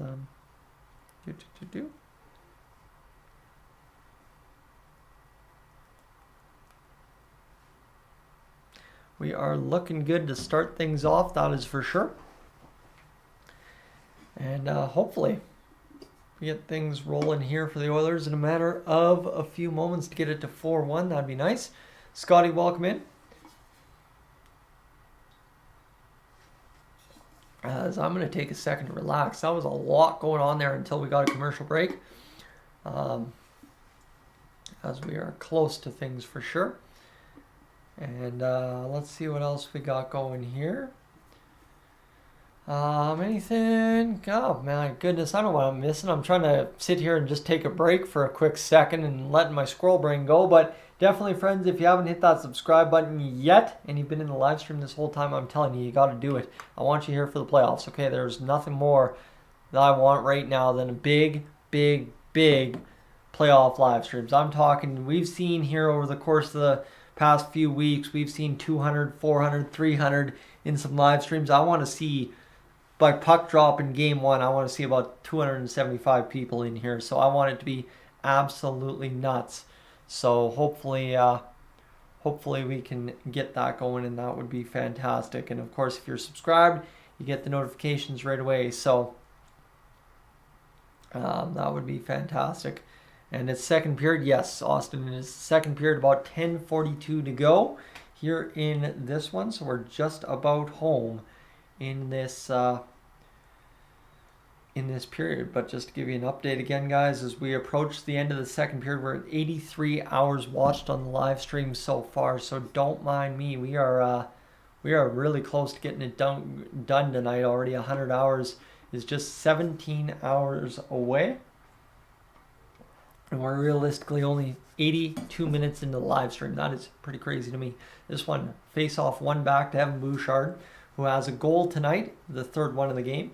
This one now played back into the middle of the ice, chipped there a couple of times by the Oilers, and then it's freed up for the San Jose Sharks, who go up the middle of the ice, down the length now, and this one to Evan Bouchard, who gets fought off the puck, but still made the play, and here come the Oilers back the other way. Connor McDavid in flight back to Zach Hyman. He'll load up the shot and wrist it up over top of the net. He thought he had Mr. James Reimer beat, but couldn't do it. Now the Sharks breaking away in a 3-2 and couldn't get it going, as they will just have to soft chip, dump it into the corner. And this will allow the Oilers to come back and start out from behind their own zone. A shot off the shin pads of a Sharks player doesn't work out, and the Sharks officially have allowed, over the course of the season, 59 games of 3 or more goals, and that is just bottom feeder kind of energy right there from the San Jose Sharks. An Oilers player runs into the referee. 9:40 to go as Mr. Stuart Skinner comes out to play this puck, bouncing along the boards. Bjugstad can't get it going. Kulak still trying to battle it there along the near boards as Bjugstad frees it up, and Vinny Desharnais, the next number over, gets it going for him. And this one will be a hand pass for the Oilers by the looks of it here. And looks like the Oilers are arguing this a little bit, as this one right here, backhand in. And looks like there was a little bit knee-on-knee contact there with Matthias Ekholm as well. And that's where we're finding ourselves right now. The Oilers and Sharks engaged in a 3-1 hockey game at current. And my friends, we are just about ready to rock and roll here in this back half of the second period. And is anyone else's Sportsnet now blurry? Well, it was earlier, and now it seems to have kind of cleared up. But I've also got it on the low stream quality, just more or less to allow it not to buffer as much. So that could be the potential there as well. And Simon Marks out of 10 for the Oilers so far. You'd love to see him just killing them, like killing them 6-1 at this point. But honestly, for tonight, all that matters is a win. So are we winning? Yes, 10 out of 10. Like that's, I know I haven't given out a 10 out of 10 as you've asked so far, Simon, but just honestly, the only thing that matters, no matter what the fashion, no matter the cost, is win tonight. Obviously, the cost, if it's player-wise, I care. But other than that, just win tonight and let's not worry about it the rest of the way. So that's kind of the idea tonight. Is as long as we're winning, it's a 10 out of a 10 game for me. And we'd like to see that for sure. So, all right. Let's see, where are we at? I don't think there's anything much more to add. I'm just going to take a quick check to see if those poor souls are still watching the other live streams, and they are. That is so bad. That makes me feel bad, but that also makes me feel like I'm doing a good job on YouTube. I don't know what to really tell you with that, but it kind of is tough for those people tuning into those live streams over there. And looks like we are not quite on pace with the last couple live streams, but that is as to be expected tonight, as it should be a quieter night because the Oilers don't have as much on the line as they did against the Colorado Avalanche. And obviously Colorado, a much more viewed team on YouTube than per se the San Jose Sharks are by their fan base. So not to insult any Sharks fans in the chat, as I see we just popped up over 106 viewers, but I know just to be honest with you, the Colorado Avalanche streams always buzzing here on Dolynny TV. Icing call against the Sharks with 18-16 the shots for the Sharks. 9:09 to go here in this second period, friends, as we are buzzing into what will be a very good finish to this second period. Evan Bouchard looking like he's watching his highlights on the bench. Don't mind that at all. As 9:09 to go here in this second period. Looks like Flipper Dew is saying that Kraken game is about to get underway against the Vegas Golden Knights tonight. And we are just about ready for what will be a very important 8:30 puck drop for the Pacific Division, and then obviously the Central kind of finishes up tomorrow.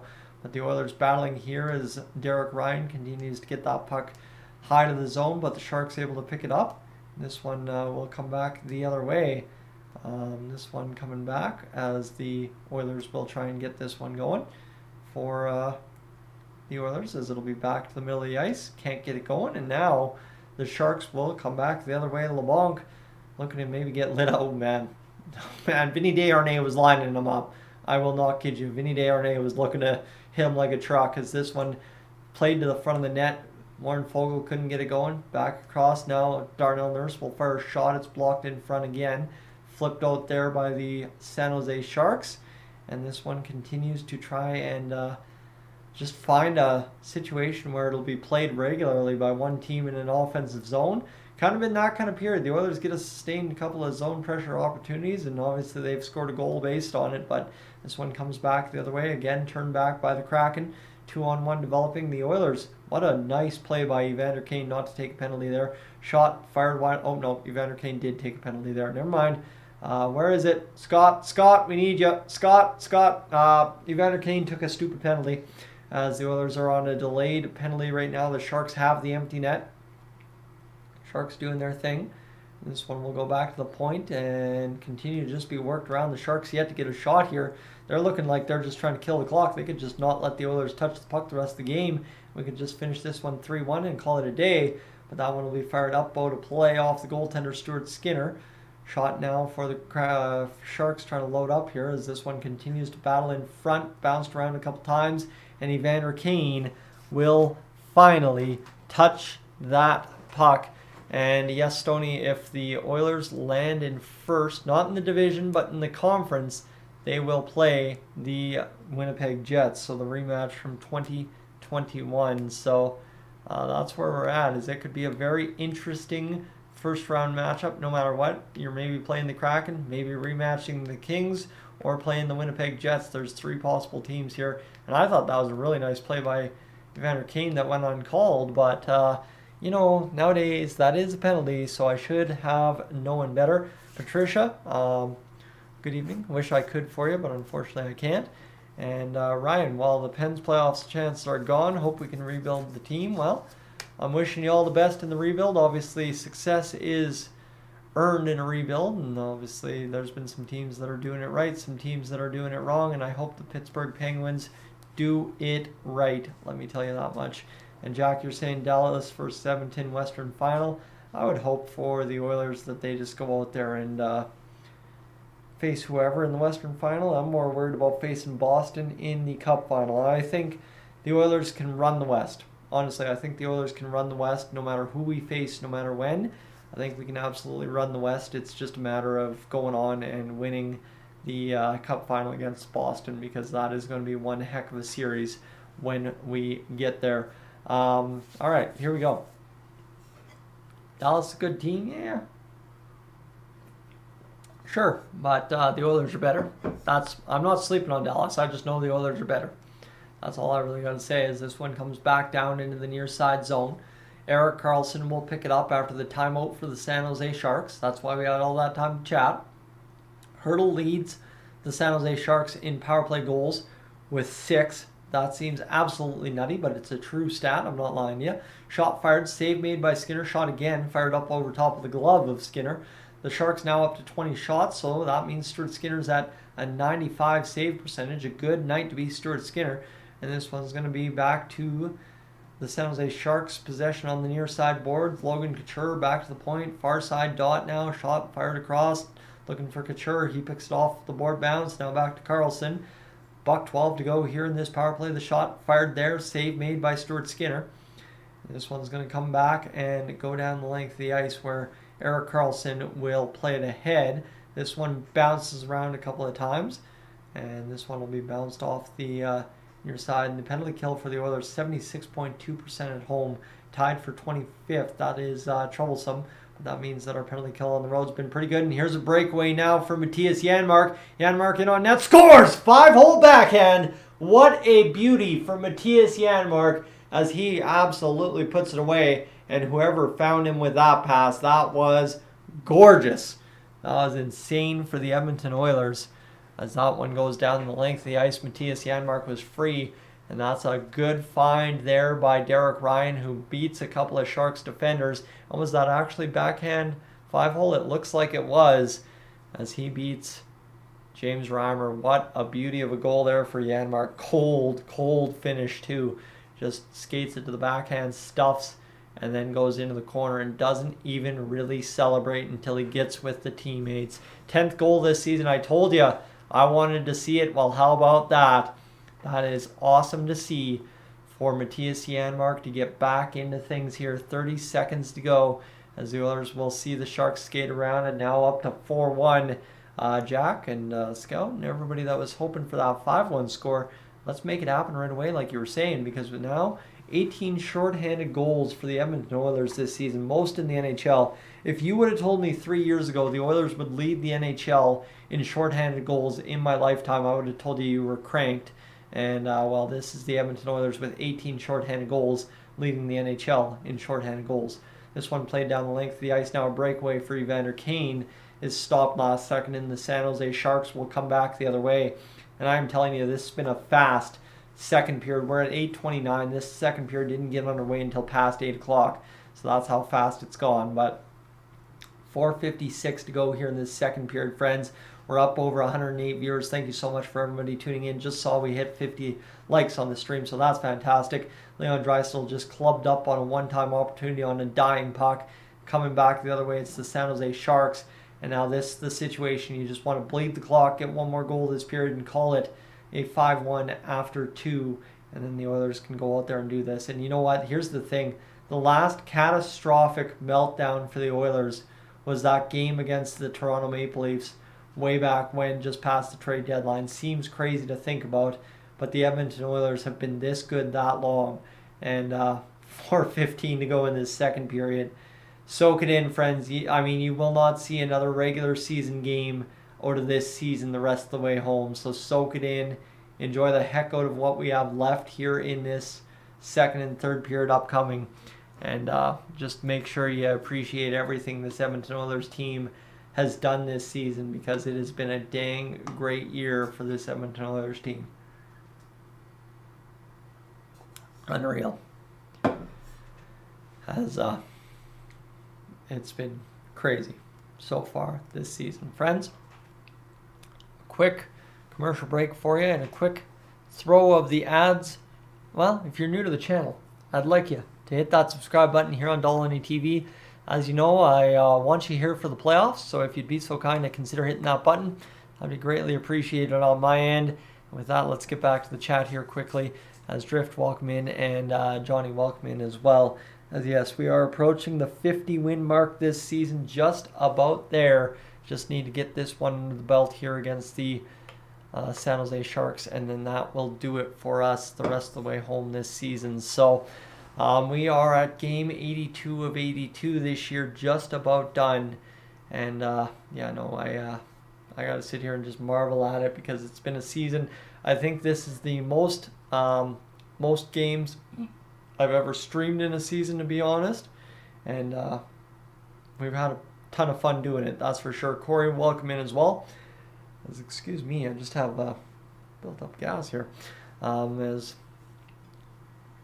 William, you're an old Leafs fan. Remember Leafs Cups, love Gretzky, always others.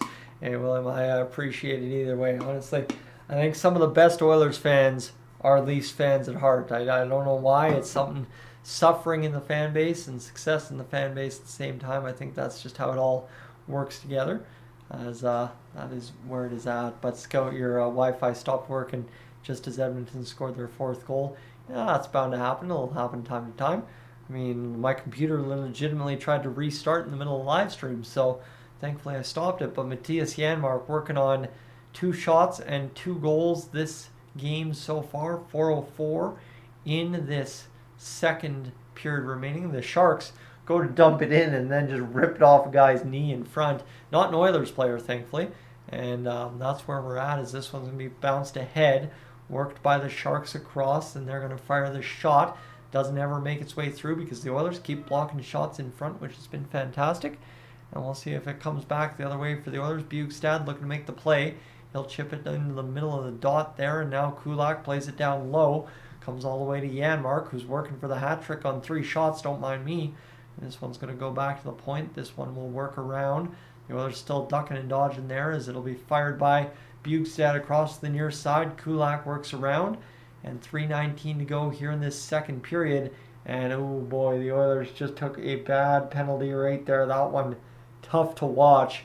And Clint Costin circling back to make sure Tomas Hertl is okay.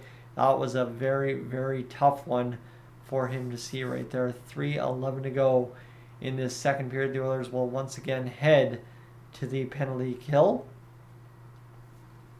And Anna, you live in Edmonton, but you're watching from Chile in South America. Thank you. Hey, I appreciate you being along for the ride tonight.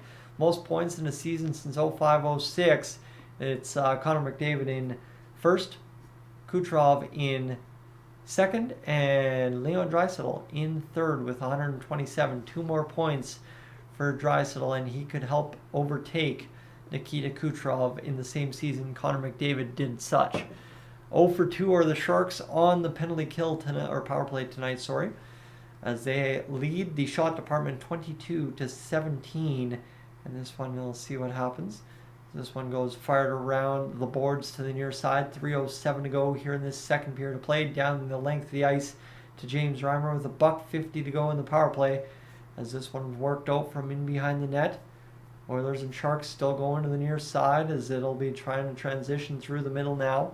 And that one will hop off a Shark skate, go down. I think that's Noah Gregor there, probably playing in front of TSN 1260 personality father Jason Gregor. Shot save made by Skinner. Big save from Skinner. And that's where it's at right now. And that was a big one. Right there. Whew. That was tough. As $1:30 to go here in the power play. As I think we do actually I think we do have quite the large representation here on Dolynny TV from our good friends down in Ontario. I think it's just one of those things. Able to catch 2 hockey games in one night, why not? 18 shorthanded goals for the Oilers, obviously, as we saw earlier, the most in the NHL. Again, friends, if you see me capping distraction here, I'm just watching the Oilers do their thing this game. Really, never a doubt, even from puck drop, that the Oilers were going to come out, stomp the Sharks, and win. The team of destiny comes up. Determination. There's a purpose. There's a play. There's an idea. We know what we're doing. The Oilers weren't going to lose this one. I mean, the Oilers are known to lay eggs against bad teams. We aren't that team anymore. and obviously we need to be playing our best going down the stretch. So that's where we are. So this one's worked around, and $1.50 to go here in this second period. It's just going to be wired around the zone by the Sharks. Continue to be chopped there, and if I can take a second to not have to worry about play-by-play down the stretch in the end of the season, we really haven't had a chance to just laugh around in a stream in a while. So I'm going to enjoy that here a little bit, get to know everybody in the chat as much as possible here in the third period. Shot, save made, rebound, stop made by Stu, laying out. You love to see it. That's fantastic. $1.23 now to go in this second period as the Sharks battling here, continuing to play pitch and catch off the boards. And friends, this one's going to be played down low. Shot fired towards the net now. Scores. Tomas Hertl makes it a 4-2 hockey game. And the Oilers' penalty kill is finally beat for the first time in a long while, unless the penalty kill was already up. Might have been. Not too sure, but that's where it is. Wow, that was some lazy play-by-play style, but some fun as well. This one goes shot around, played in front, directed over to Hertl, who just rips it. And then it goes off of the tip in front of Lorentz, who I believe earlier this season had a tip goal as well.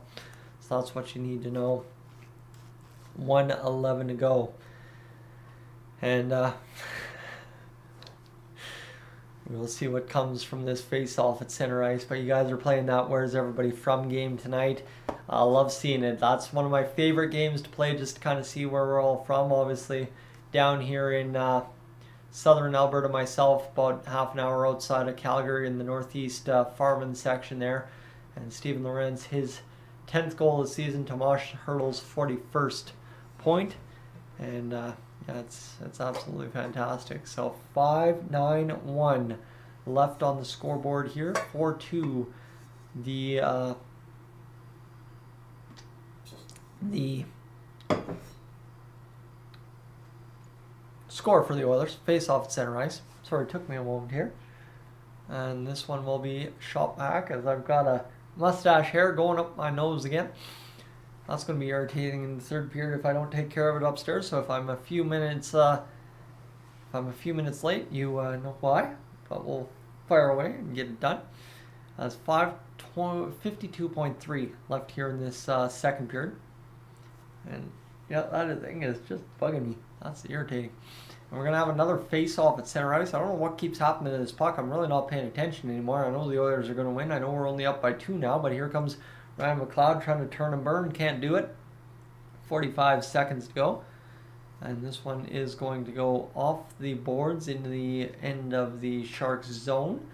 Near our far side corner, as it continues to battle there. Now the Sharks will pick up this puck.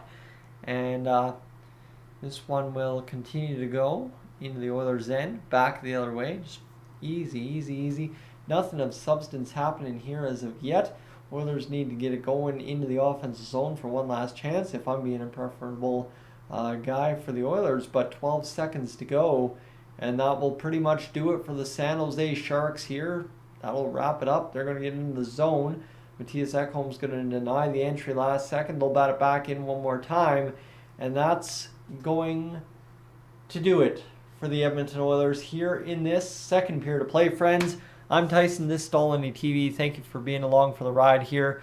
We've got one more period to play to finish off the 2022-2023 NHL season. I'll be right back to you, but if you haven't hit that subscribe button yet, I'd love to have you do that. I'm going to run an ad here quick. I'm going to mute my mic, and I'm going to go upstairs and get everything solved here for the next little bit of hockey left in what is the end of this year.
All right, my friends, let's get back and finish this off. We've got one period left in the 2022-2023 NHL season, and I tell you, I'm excited to finally wrap up this big adventure I've been on alongside all of you this season, and we'll see what comes of it here as they're interviewing Derek Ryan right now.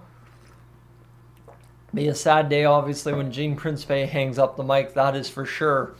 So we'll see what comes of it there. But friends, we are just about ready to wrap up what has been a fantastic year. Derek Ryan, Zach Hyman playing games number 500 of their career.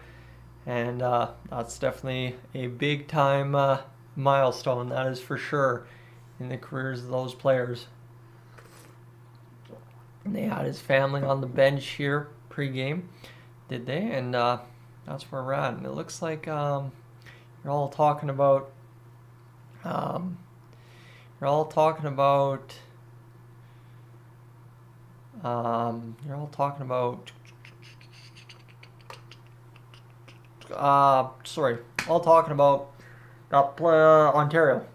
place. Sorry, my brain is not working.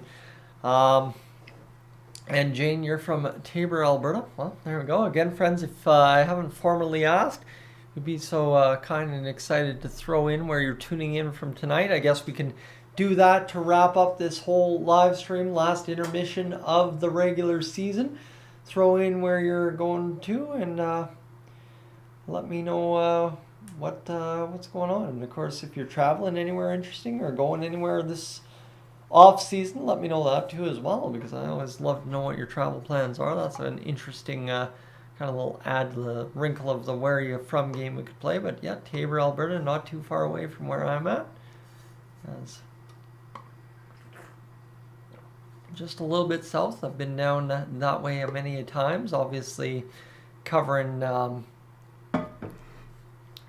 back to the more so family stuff of my one side of my family. Spent a lot of time down in that area over the course of my life, so yep, that's for sure. And Kenny's from North Battleford, Saskatchewan, so more my growing up territory around that area, Cold Lake and Saskatchewan area, as I've spent a lot of time within that area of the two provinces if you kind of group it all together, and that's where it is. So Kafka tuning in as well. Friends, I really don't think I have much to add, right? It's a 4-2 hockey game. We can update the scores, I guess, if we want, but there really ain't much to add to the fact that the Oilers are indeed going to control their own destiny as best as humanly possible down the stretch and into this last game of the season. Matthias Janmark started our scoring tonight. 9th goal of the year from Matthias Ekholm's 23rd assist. Stuart Skinner scored goal or assist number 2 of the year. I wish Stuart Skinner would score a goal, and potentially tonight he could, as Leon Draisaitl scored goal number 52. Ryan Nugent-Hopkins assist number 67. Connor McDavid's 89th assist of the year. Noah Gregor 10 goals on the year, following Thomas Bordeleau and Steven Lorentz feeding him in front. Evan Bouchard scores his 8th of the year to make it then 3-1. Leon Draisaitl's 75th assist, which is .127.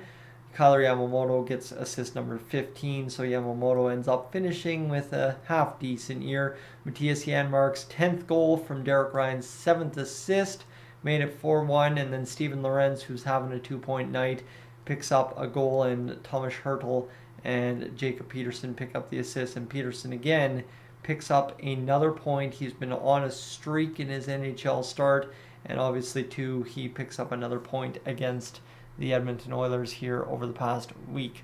So that's where we're at right now. And Stoney, you've been all over Alberta. That is about the most normal thing anybody in Canada can do, is say they've got family all over Alberta. Alvin, you've been to Waterton Lakes. I've still never actually been down to Waterton. I would love to go check it out. It seems like a really great place to go. And yeah, Jack, that's maybe that as well. Let's see here what else we got going.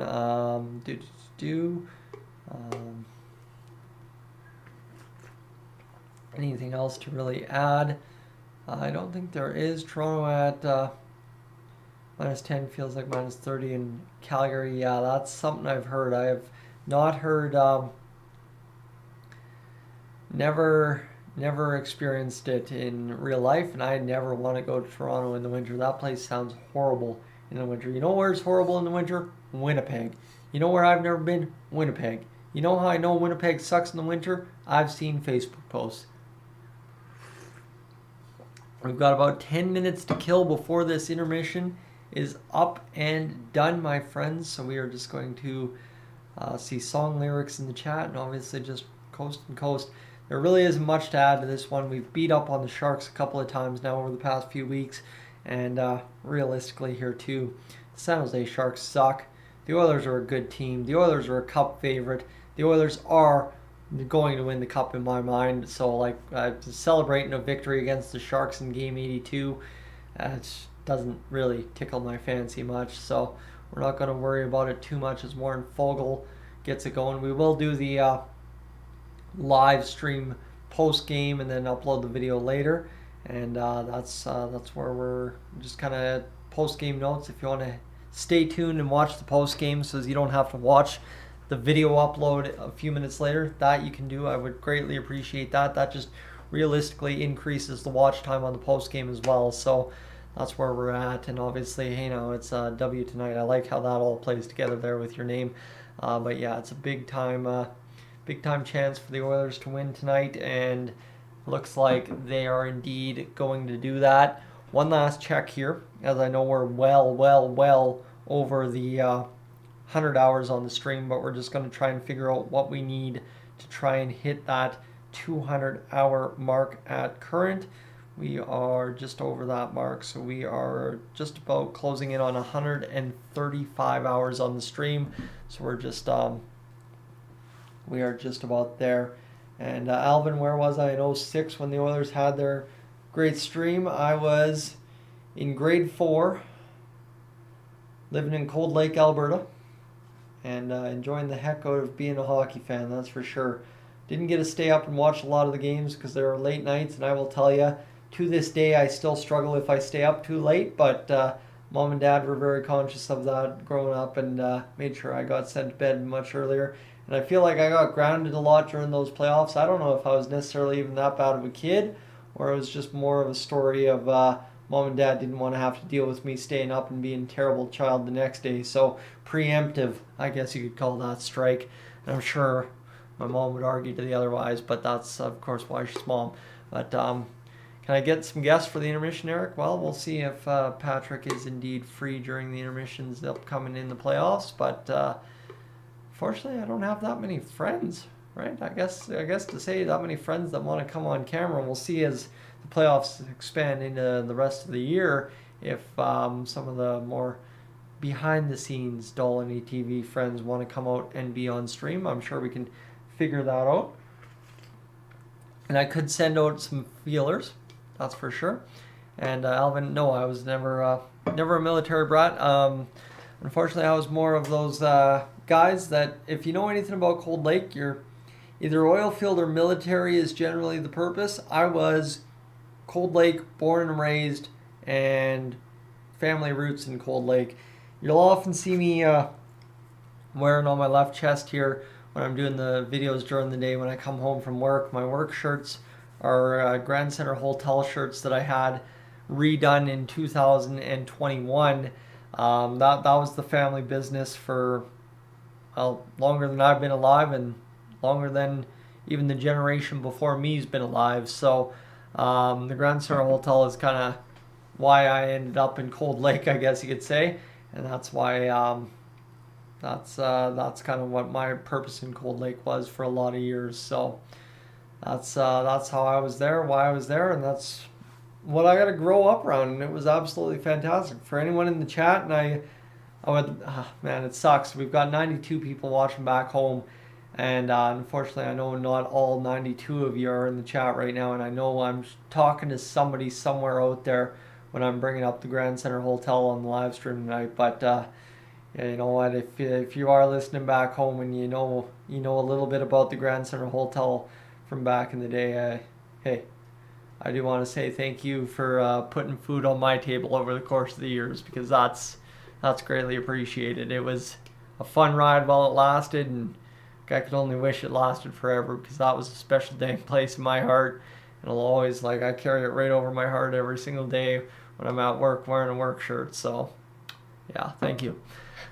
Been meaning to say that for a long while, that's for sure. So we've had some great comments over the course of the year about the Grand Center Hotel shirts I'm wearing. So that's something I felt like great point to bring up there, Alvin. Thank you. And Brian, as we're getting back, you're back and ready to rock for the third period. We're going to close this out. It's been a heartfelt episode tonight, that's for sure. But we'll wrap it up as the panel wraps it up for the final time this year. The Oilers fans getting all excited. I think it might be student rush night at the Oilers game. I'm not sure, but it's been a heck of a season so far, and we've got it here to finish it off one last time. Wild welcome, as we are just about to finish off the Oilers 2022-2023 regular season. Not quite as fun of a finish as last year. I'll tell you, it was about this time last year, or these kind of games, it was Patrick and I meeting up in Rogers Place, in the line at Rogers Place, as Gillis TV and I were going to check out a game, well, 2 games at the end of the season. I booked some holidays and made it happen.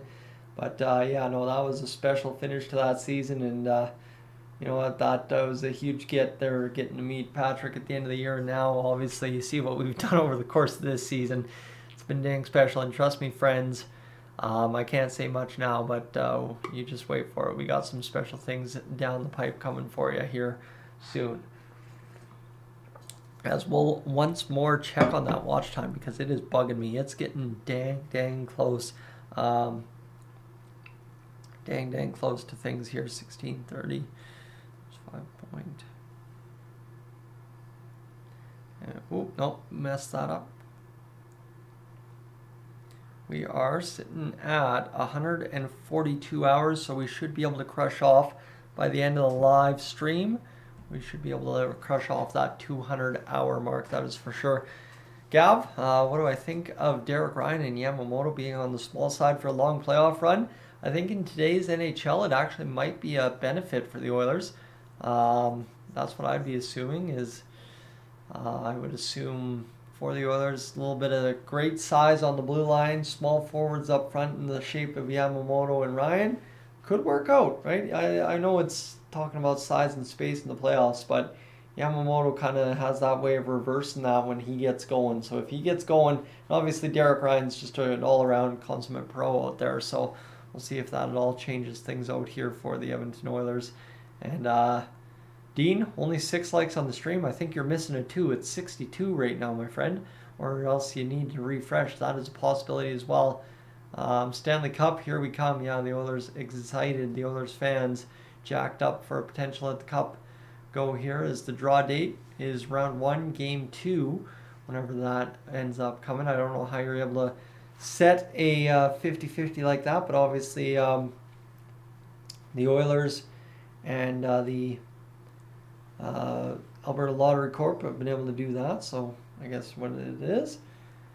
As we are, I believe, seeing Ben Stelter's family on the mics here just before this wraps up one more time. Of course, it is in support of Ben Stelter Fund again, and this is fantastic to see, as we have definitely not forgotten our man Ben. So it is fantastic to see what the Oilers have done to remember Ben this season, honor Ben, and obviously keep him in our hearts this season. And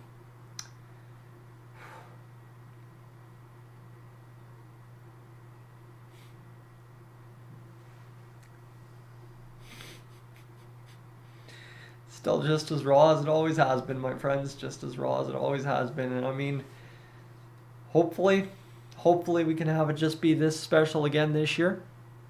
And for the Oilers, obviously, it's been a special year, and carrying both him and Joey with us has been a heck of a lot to why we've had the success we've had, I'm sure.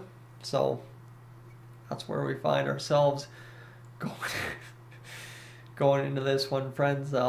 Gav, born and raised in Calgary. Well, appreciate you being an Oilers fan now. Connor McDavid, Leon Draisaitl, Zach Hyman, and crew looking to, of course, complete this mission. And we definitely can't forget that Colby Cave as well. Mr. Colby Cave, we marked 3 years of Colby Cave being gone the other day. And that one still, to this day, hits home. Trust me, that one hits me in different ways, more so than Ben and Joey do. But yeah, Colby is definitely still with us as well. And we're going to ride ourselves into what will be a very special playoffs, our 3 fallen heroes, and maybe that's just how it has to happen. Oilers at the face-off dot, Leon Draisaitl and Tomas Hertl get it going, and Leon Draisaitl is going to win this one ahead. Shot fired, save made for James Reimer, and here's Evander Kane messing it up with the San Jose Shark, and then Yamamoto eats the stick up high, as it looks like Hertl and Peterson and Kane are still mixing it up after the fact, as that's where we are at. Should be good to go. And Richard, I don't know if I didn't catch you, as we are 4-2 going into this third period, friends. Soak it up. Soak it up, because this is all you're going to get for the rest of the Edmonton Oilers in the 2022-2023 regular season. Seems crazy. I mean, it feels like just yesterday I was at Bogies for Game 7 of the Oilers and Sharks, but that's where we're at right now. And Evander Kane's once again taking a penalty here against the Sharks. 26-18 the shots on goal for the San Jose Sharks as we get going, but this is where we're at. And Evander Kane obviously just very upset about something to start this second period. So that is Evander Kane giving a whack, ooh, and then Tomas Hertl gives him a whack back. Normally it's the retaliatory that gets the penalty, but it's Kane that gets nailed for the cross-checking, so the slashes don't count into anything. It was the cross-check for Evander Kane that ended up being the penalized play. As Cody Ceci whips this one around, the Oilers' penalty kill, fantastic over the last 8 games, only allowing 1 goal, and it was tonight against the San Jose Sharks. Already killed off 18 seconds. The save made by Stuart Skinner in front, and Erik Karlsson will be denied once again. It is Stuart Skinner in net there, Richard, for you, and that is where we are at. That's where it is. So that's a big block in front, and then a rebound opportunity off the side of the net. And now we will have another face-off in the Sharks' offensive zone, so to say the Oilers' zone. 19:22 to go here in this third period. It's not quite starting as quick as you'd think, but I want to get back to the question there, because I believe that is where it's at right now, as the Oilers will come back the other way. Leon Draisaitl trying to tackle his puck ahead. Both players go colliding at center ice. And this one coming back the other way as the Sharks will get going now. I mean, this third period's starting slow. I really don't know what's going on here. It's a very slow start to this third period. Yes, if we taken a penalty, but Evander Kane being a little animated with his stick is about the most exciting thing that has happened so far to begin this third period. Again, right, like I said, marks out of 10. That's all that really comes down to, is the Oilers just need to win, and that is a 10 out of 10 in the check column for us. The milestones, all that, Connor and Leon don't care about it, so why should we, in a game that really all that matters is the 2 points in the standings to try and take home potentially first across the Western Conference.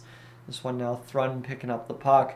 But Jim Rat, it's 1-0 for Vegas. That is not good. Not good. I know that's the first update we've had on it all game. Tough to watch the game, Tripping. It's all good. Played in front. The Sharks, Oilers, everybody's flipping up on that puck in the slot. Can't get it going. And now Mr. Ryan McLeod will fire it down the ice. 12 seconds to go here in this power play for the Oilers.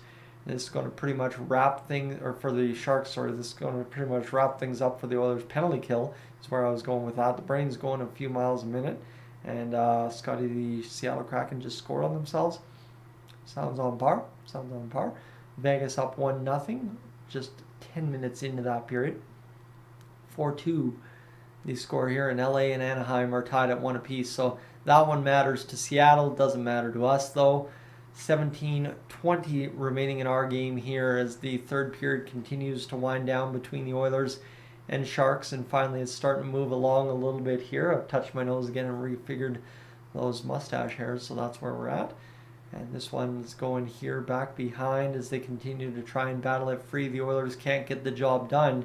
And if you hear me talking a little bit more quiet, I'm just trying to rest the voice, make sure I go into the weekend as calm and cool and collected as possible.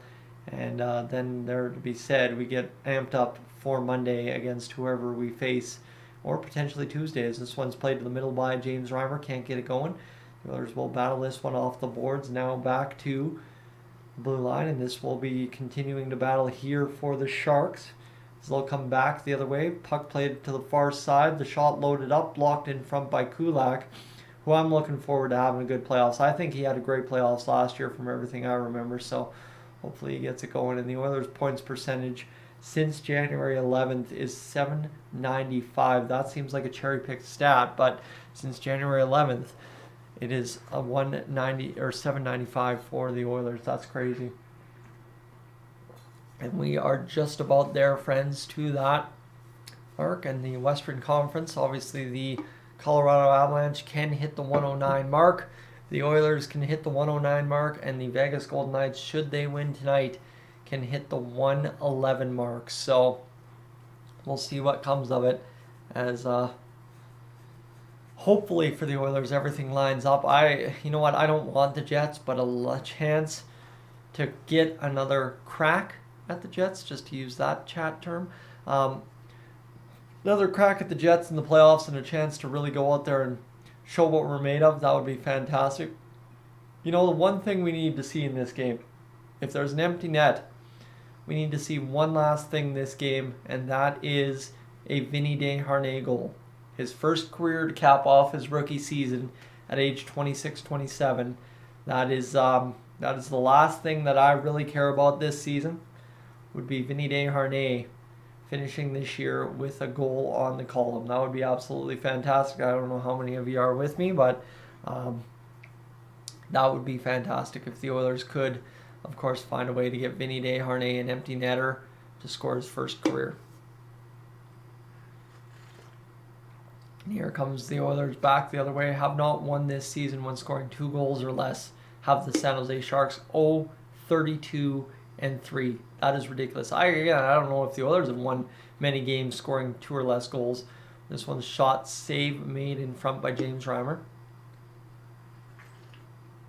And it's going to be a penalty against the Sharks here with 14:52 to go in this third period of play, friends. So we are really blitzing towards that 2,000 mark. As this Connor McDavid wheeling and dealing in the offensive zone. He's going to slide around, and it's in the crease. It never actually went into the net. The Sharks still haven't touched it. Pardon me, I thought the Oilers had scored. It's going to be cleared down the length of the ice to Connor McDavid, who's going to load up one more time. Connor's going to skate to the middle. The Oilers really not messing around here, trying to win this game. And this will come back now to the point and played down for the Oilers, who will go down low again. This is an extremely long delayed penalty here. Janmark on the ice looking for the hat trick. Costin out there as well with McLeod and McDavid, as the Oilers' third and fourth line, whatever you want to call it, is working out there. McLeod to McDavid. And this one's coming around. Still they're working this puck actively in the zone. So they're looking to come up with a shot, save made, and finally touched by the San Jose Sharks. And that was, wow, a mess of a go there for the San Jose Sharks, as Erik Karlsson will go off to the box. And I'm going to take a second here to check things over, as we are 163 hours watched on the stream. That's crazy. And that's That's where we're at, and that's Scotty has got the description there for you guys in the chat as to who we're playing in the first round. It's either Seattle, it's either LA, or it's Winnipeg. Literally all depends what happens tonight and tomorrow night with Colorado. So the Oilers have a lot to decide here down the stretch. Just by winning this hockey game is the biggest thing. That's what matters at the end of the day. And yeah, that's what we're hoping for. So hopefully we get to the power play here and score another goal, make it 5-2. That'd be fantastic. But like I said, I'm almost in favor of keeping it 4-2 to allow Vinny Desharnais to score the goal, his first of his career. That would be fantastic. That's, I guess, what I'm waiting for. Friends, we're on commercial break, so this is where I will just appeal to you right now. If you're new to the channel, I'm going to throw up the ad. You know what I'm throwing up. If you're new, throw on and subscribe here on Dolynny TV. I'd love to have you do it because that would be fantastic to get going into the playoffs. Obviously going to try and absolutely blitz up the numbers in playoffs and make this whole YouTube thing something crazy going into next year. That's the dream. That's the idea. That is the hope. And you look here as we are absolutely crushing along this hour so far. Just to give myself an idea of where we're looking. 11,511 subscribers now. So we are just about to that 11,515 mark. And oh my goodness, Ryan McLeod fired it off the skate. That is crazy. So Carlson takes a hooking call. 2 minutes to go in the power play for the Edmonton Oilers, as I am sure they will try and feed Leon Draisaitl as many times as possible. As this one's going to go back to the Oilers. Evan Bouchard played in front, feeding to Zach Hyman, couldn't get it going. Now Leon Draisaitl at the point. He's going to work across. This one's going to be batted out by the San Jose Sharks down into the Oilers' end. Bouchard picks up. He'll drop off to McDavid. Nope. Sharks cover playing him. So yeah, had to wait. Did now and didn't work out. And maybe now Connor McDavid to the middle of the ice, over to Leon Draisaitl or Ryan Nugent-Hopkins, shot, save James Reimer, and that's going to be a big stoppage in play right there for the Edmonton Oilers. And that is where we are at right now. 13-17 to go in this third period of play. And Connor McDavid gets it over to Ryan Nugent-Hopkins for that shot on the power play that was denied by James Reimer. And how am I going to celebrate the Oilers winning the cup? I've always had this, all the way since 1920, I've had this idea of standing in the backyard and having somebody spray me down with champagne. That's been the idea. Obviously, not drinking any champagne. I'm sober for almost 3 years now. Well, it'll be 3 years in August. But yeah, no, it's going to be quite a celebration if I can pull it off and get it on camera. That's the idea anyway. This is going to be the Connor McDavid near side. Gets down low to Leon Draisaitl. Draisaitl is going to circle back. And this is going to be back to the point now. Evan Bouchard will go across. And now the Oilers continue to roll this one around the offensive zone on the power play. Nugent-Hopkins spinning it off. He's going to go back up, down and behind to Connor McDavid, who spins, fires it to the crease. Shot fired up over top of the net. Draisaitl tries to force it in front. Can't get it going. And this one will be down the length of the ice to Stuart Skinner with 12:36 to go right now.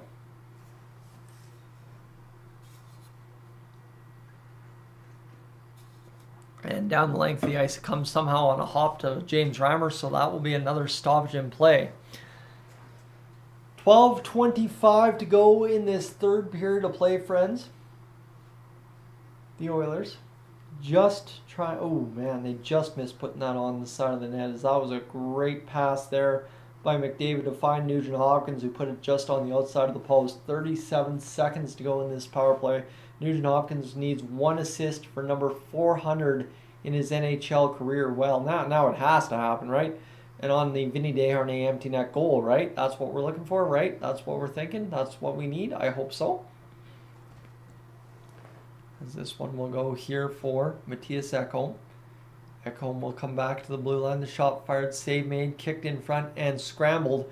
And now Ryan McLeod fires a shot over to Evander Kane, and James Reimer, falling down in the crease, made the save. You guys are talking about seeing famous rock bands here in Canada over the course of the years.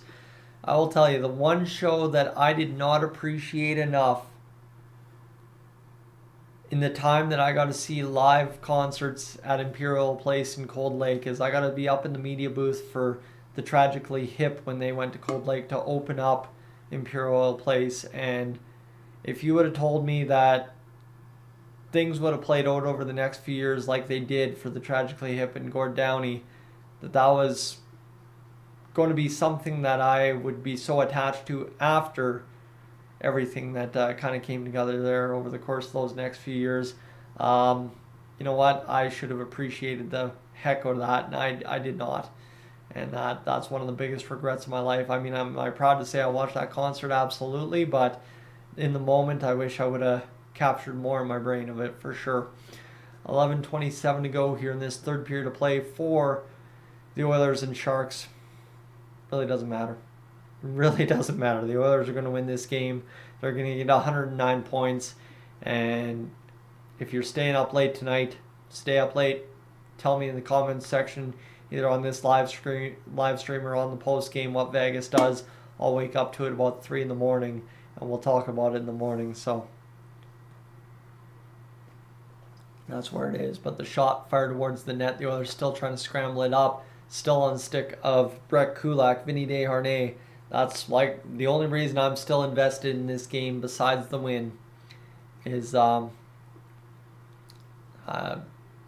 Desharnais goal. To be honest with you, that's the last thing I care about, as he's going to pound the puck on net, and it looks like the Oilers are trying to feed him for a couple of looks here as he continues to get the puck in some good shooting areas, but not able to fire it on net as of yet. Friends, if you're just tuning in for the first time to Dolynny TV, this is not the regular show that you'll get in the playoffs. I'm just enjoying what has been an absolute fantastic season and just kind of soaking it all in.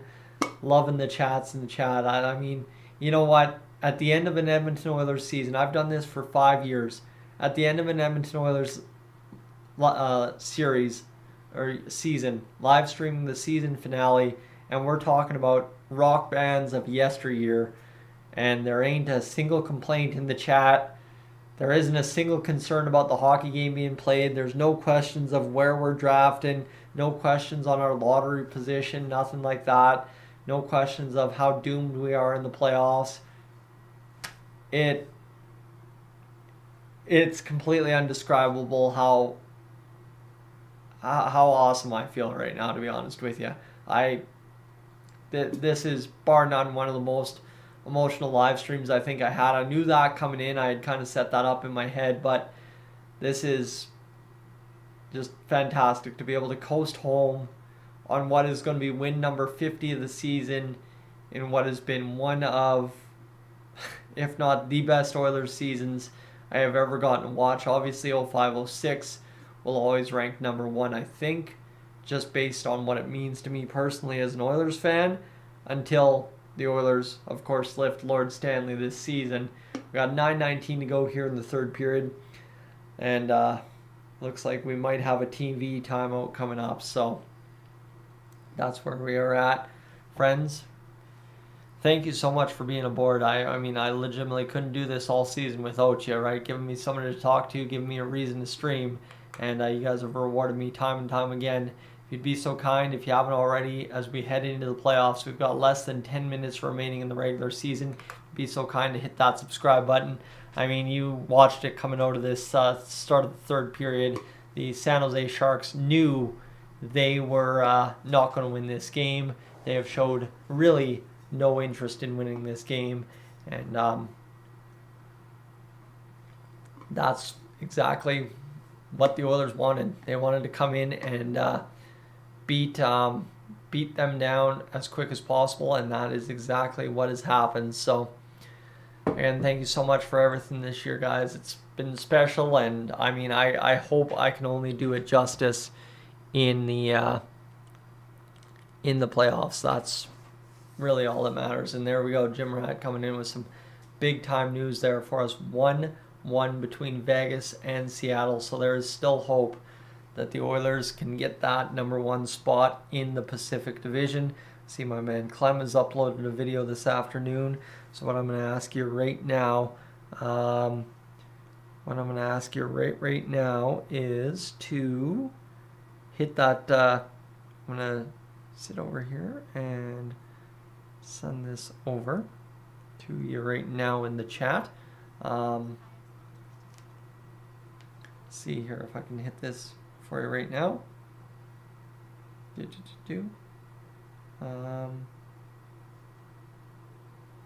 Hit that and let's get this going. If you'd be so kind to watch that link in the chat that I just threw out there, or just go click over and let it run for a few seconds, that'd be greatly appreciated. Love to show my man Clem some support on his video this evening. There we go. Thanks so much if you could do that. So we're back to action here inside the last 9:15 to go in this third period play. But as soon as I say we're back to action, the puck hops out of play and we have a stoppage in play. So thank you for that update there, Jim. That was a much needed update. So appreciate all the kind words, everybody. We're definitely gonna have a couple of funny live streams in the summer. I promise you that. You've gotten to know my sense of humor over the course of these live streams. If you've tuned in over the course of my entire career here on YouTube, you kind of get the kind of dry, weird humor that I got going on. So we'll definitely try and mix some of that in over the course of the summer. I want to make sure I try and keep it as much Oilers as possible, but we'll try and mess around and make a couple of views on some other stuff. I think, Alvin, like you were saying, that live streaming a barbecue wouldn't be a bad idea at all. And B, who do I want the Oilers to play in the first round? Like I said, I really don't care whether it be LA for the reasons unexplained. What a save by James Reimer. Wow, that was Matthias Janmark was going for the hat trick, and he what he just said, wow, I can't believe it. But just to say it here, I don't care if it's Winnipeg, LA, or Kraken. I think no matter how you put it for the Oilers, it's going to be a great first round. Should be an easy first round if they keep playing like they have. That's the caveat. If the Oilers play playoff hockey and they're not good at playoff hockey, well, that could be a different thing. But if the Oilers keep beating down their teammates, that would be, or not teammates, teams they're playing, sorry. That would be fantastic to see in the first round, just come in and walk in, as this one's going to keep battling around behind the boards. Matthias Ekholm's going to absolutely turf a guy, not take a penalty for it, which is fantastic. We're inside the last 8 minutes and 12 seconds to go, as Evan Bouchard will clear it out, and this will be down the length of the ice for Matthias Ekholm here. And if anyone ever has thought I've rambled on the videos to begin videos this year, just wait until you see this post game when I hit that record button. As that's shot up over top of the net is off the moorings, and we will have a stoppage in play here. So that is where we're at.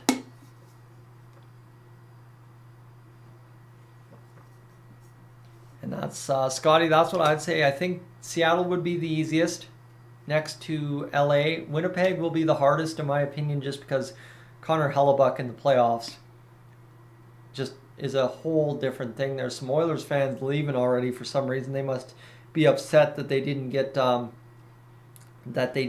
prize tonight. I think they're just giving out prize after prize at the Oilers game tonight. So I'm sure they're upset that they just didn't get prizes or something. I'm not sure they're protesting the game, as there's not much of a game to protest here. As this is going to be battling around. As this one's going to be back into. The wave is just rolling at Rogers Place right now too, by the way. As Flipper do notes in the chat with the wave emojis. Morley, welcome in. Glad to have you along. As we are into the last 7.5 minutes of the season. Last 7.5 to go. The Oilers across the line. Leon Draisaitl gets going. Now to Evander Kane. This one will be batted off the skates of Noah Gregor. Can't do it. And this one will be continuing to battle around in the neutral zone. The season is just about done here for the Edmonton Oilers. And then the postseason, the playoffs begin.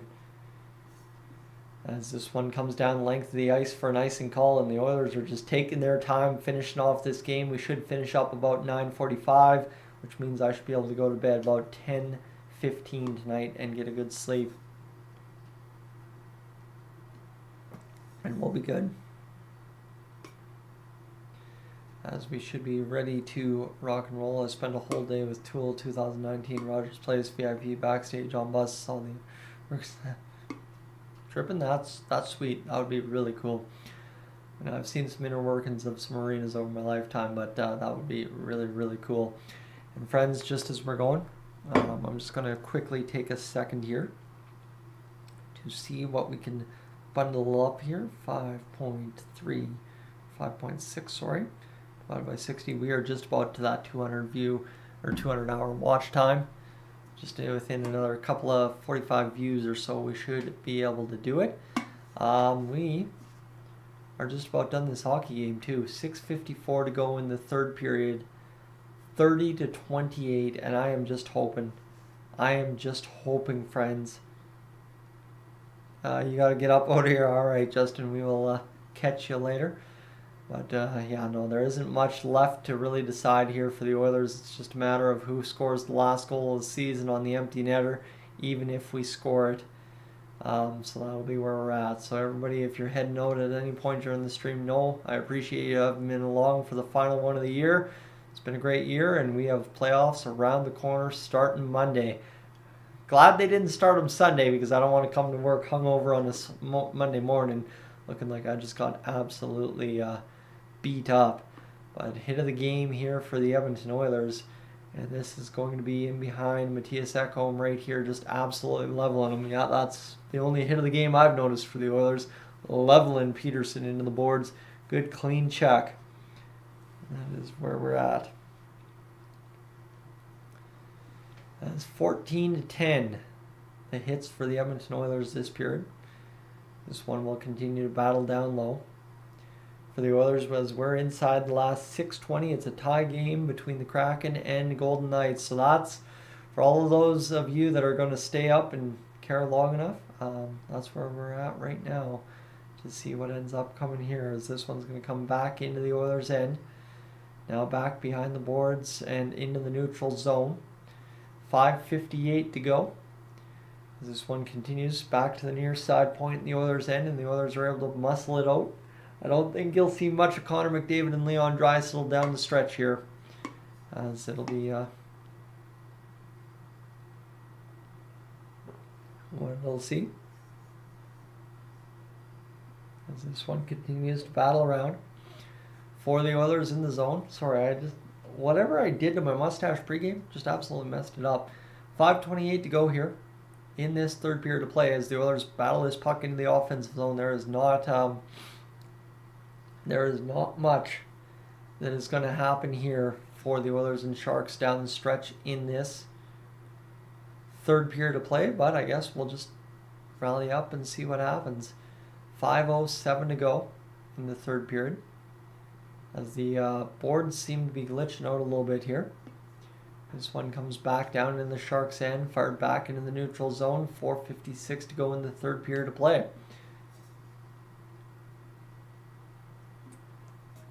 As this one comes back into the Oilers' end, and friends, we're nearing that time. The season for another year about to come to a close here.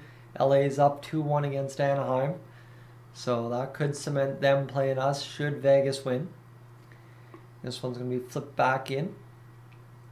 Leon Draisaitl out to play it behind his own net, and this should be, for all intents and purposes, the last time we see Leon Draisaitl in this hockey game, I am hoping. As Kailer Yamamoto leads ahead, Yamamoto across to Evander Kane. Kane will drive behind the net, and we are just about rocking and finishing this one. We've been rocking the chat all night. Shot scores. Evander Kane on an absolute gorgeous pass by Leon Draisaitl, and it is 5-2, my friends. I feel bad for getting too animated, as I just feel like that would be dunking on the San Jose Sharks, who are down bad. But 4:05 to go in this third period, and the Oilers just roll around behind the net. A nice play there by the Oilers to get it back to the point, and then Nice tip play there. And Evander Kane scores the goal against his former team, the San Jose Sharks, as he puts it up over the shoulder of James Reimer, who can't believe he got beat there. That was pretty big goal for the Edmonton Oilers to put this season to bed. There's your trivia question for years down the line, Jack. Who had the final goal of the Oilers' 2022-2023 season? Cody Ceci picks up an assist, and the Oilers looking to try and not finish that one here.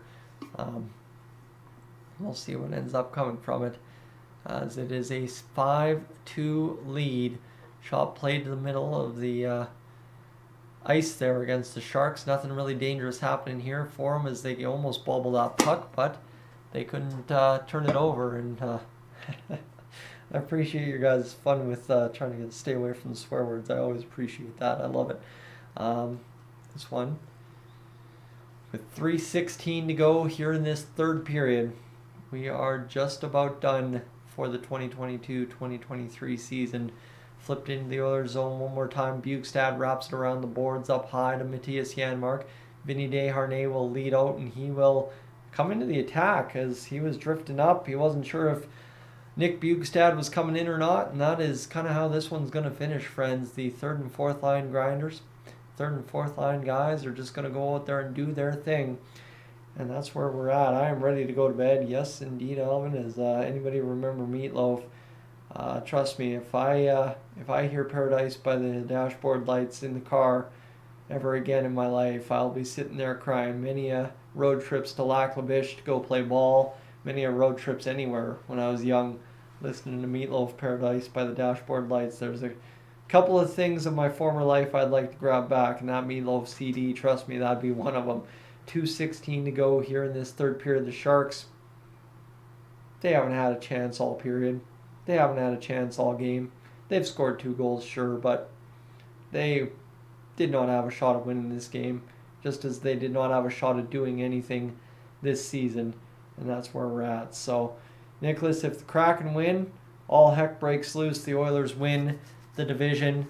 The Kings, if they lose, then the Kraken finish in third. The Kings are a wild card team and will face whoever wins the West, or the Pacific, or the Central, sorry. And it gets to be a really pretty mess out there for everybody involved. I guess technically, though, if Colorado wins the division, they would play. So we still play the Kings, but we'd play the Kings as a wild card team as opposed to the Kings 2-3. That's a weird trip. Sorry, I didn't even think about that. Stuart Skinner with one last big save to finish off the season. Hey, he's had a good one. And Oilers fans giving the applause one last time as the stream is going to cut over. It's 9:30. The game is over. The broadcast for the game is over. Friends, that will do it. 5-2 with 1:14 to go in this third period of play. And yeah, this will be interesting to see what happens here. Just as we finish this one up. Yeah, Nicholas, the game is on for Vegas right now. The LA Kings game is on as well. So there's a lot going on here in the hockey world on a Thursday night to wrap everything up. Warren Foegele to the attack, and friends, just like that, we've got less than a minute left in the Edmonton Oilers 2022-2023 regular season. Cody Ceci with the puck directs it on net. James Reimer the save. And 49 seconds remain as the time will click off the clock. And this, well, you know what? We're going to do it.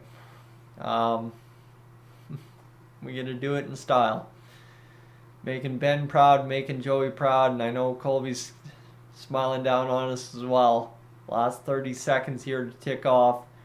And then we are up and done as the crowd comes to their feet. 30 seconds remaining, everybody banging, cheering, clapping. That's what it looks like in oil country as this one comes down and they have zoomed out of the game. They are getting as wide as humanly possible to show as much of this crowd at Rogers Place tonight, the faithful in the stands. 3, 2, 1. Friends, for the final time in 22-23's regular season, you can indeed play La Bamba. Mission 50 done. The Oilers win 50 on the season, and just like that, the year is already over, and it is next stop, the NHL playoffs. 109 points on the year, the Edmonton Oilers. And that's where I'm going to stop trying to be sappy here, because we're going to flip to the post game and get a little sappy in there as well. You ready to do it? Thank you for being along for the stream, though. Thank you for the stream portion. This is the live broadcast of the post game, so bear with me if I don't respond to the chat here in the next little bit, but let's do this. For the final time in 22-23, my friends, live from Rogers Place, you can play La Bamba. The Oilers reach the 50-win mark. The Oilers do a whole bunch of other crazy things tonight. And realistically, in a game against the San Jose Sharks that meant so much against a team that had nothing invested in it, as the Sharks did, the Oilers come through with the result, and that's, again, another sign of exactly this team we're watching this year. This is not the same Edmonton Oilers team that even in 2022, as part of this season, we were watching. This team shows up night in, night out, comes to play, and has set themselves up for potentially the best playoff spot we have had since, 1990? 1988, somewhere in there. It's crazy to think how long ago it's been since the Edmonton Oilers have looked this good going into the Stanley Cup playoffs. We win 50 games in a season for the first time in a heck of a long time, fourth time in franchise history. And like I said, we finished with that 109-point season. A month ago, I would have told you it was probably impossible for the Oilers to outdo their point total from last year. A month ago, I was just worried about getting to 95 points. And a month ago, I didn't know if the Oilers were going to win the division. Tonight, post-game between the Kraken and Vegas Golden Knights, depending on the score, we may have just done it. You know what? Somebody did comment, and if you're listening, you know who you are, that take aged like milk. Well, it took down to the Oilers' final buzzer in Game 82 for them to decide if it was going to. And I, for one, will be glad that it might have. Oh, bless me there. But, yeah, I guess to wrap up my thoughts here, friends, before we really try to wrap up this game, as you're coming to me to wrap up the season and the game. For one final time, the Oilers go out and win. They get win number 50. You get Stewie Skinner and Vinny Desharnais doing their big high five at the end of the game. Skin and Vin, or whatever they say it is. Hey, it's become a big theme here in Oil Country. But no, it was a special game tonight. Special season so far. And I think I've been pretty emotional all night, but that's to be said. Hey, you know what? Don't cry because it's over. Smile because it happened. So, that's what you need to know. And let's see here. I appear to have just gotten... there it is. Perfect. That is good to go. Perfect. Looks like that just punched through. Don't mind me. But, yeah, no, it's been a very, very special year. And for the Oilers to get the job done, Leon Draisaitl is second all time now in power play goals scored in a single season. Obviously, Matthias Janmark had a fantastic game, and Sportsnet doesn't even know how to properly advertise the Stanley Cup playoffs for you, because we actually don't know what the schedule is going to be down until the end of tomorrow when the Colorado Avalanche decide if they're going to win that game or not. That's crazy, right? The Oilers could win the conference, the Oilers could win the division, the Oilers could finish second. There's three outcomes here, and who our opponents are depend on a bunch of other crazy, absolutely insane to me math that I don't know if I can properly explain to you after doing a 2-hour and 41-minute live stream as the Oilers beat the Sharks 5-2. So now you're coming to me here saying, Tyson, shut up. Stop getting emotional and just tell me what I need to know about this hockey game. Well, it's another night where, like I said, the Oilers, they came to win this hockey game through and through, and we knew that from the start to finish. And obviously the results speak for themselves. 36 shots on net for the Oilers, 29 for the San Jose Sharks, so a fantastic night by Stuart Skinner in net. It's a low-event hockey game, realistically speaking, despite 7 goals. LA's up 3-1 on Anaheim, so it looks like they will take the 3 spot unless they choke it. But it's Mattias Janmark, Mattias Ekholm, Stuart Skinner getting the first goal of the game. Leon Draisaitl getting that 32nd power play marker of the year from Nugent Hopkins, and Connor McDavid, 67 assists for Nuge, 89 for McDavid. Noah Gregor, 10th goal of the season from Thomas Bordeleau and Steven Lorentz. And you think about it here, the Oilers' 50-win seasons, we've won the Cup 2 out of 3 times, and this will be the 4th to see if we're a 75% team or only 50-50. Evan Bouchard scores from Draisaitl's 75th assist and Kyler Yamamoto's 15th. Mattias Janmark, 10th goal, getting a double digits. That was huge. Derek Ryan with his 7th assist. And then it's Evander Kane finishing up with 16 goals on the year. Leon Draisaitl getting to point number 128 and tying Nikita Kucherov's second place since 05-06 season for points. And Cody Ceci picks up assist number 14 of the year. So Connor McDavid, Leon Draisaitl finish with 1 and 2, the best seasons since 05-06. That is absolutely nuts to think. Secondary to the Oilers doing that 50-win thing. And I think there's one other thing I'm missing in there somewhere. That how about the best power play percentage in the history of the NHL, since they kept track of that stat? That's a that's a pretty powerful one there as well, I must say. So for the Oilers, it's been a pretty special season, and you know what? Don't cry because it's over. Smile because it happened, and that's exactly what we get to do all weekend before we start the long 16-win march to the Stanley Cup sometime in June. And obviously, too, we got 3 tough opponents in the West ahead of us. No matter who you're facing, it's going to be tough. Whether the Oilers handle them easily, that's not the question.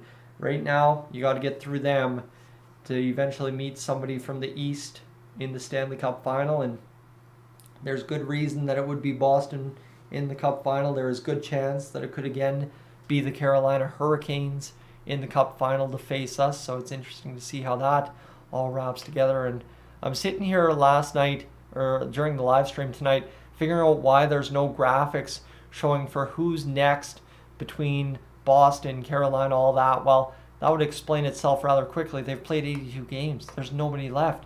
I thought there was a glitch on Sportsnet. No, that's not a glitch. Carolina clinches their division in game 82, so they will finish things off with a big win tonight against the Florida Panthers to secure the division. New Jersey and New York will face each other in round 1. Boston will face who? Boston will face the Florida Panthers, who were trying to avoid playing Boston, but ended up losing. New York will play the Carolina Hurricanes, New York Islanders in round 1. And then in the Western Conference, it will be Colorado potentially winning the division, so we can't even say who the matchups will be as of yet. The West is an absolute mess, my friends, and that's the best part about it.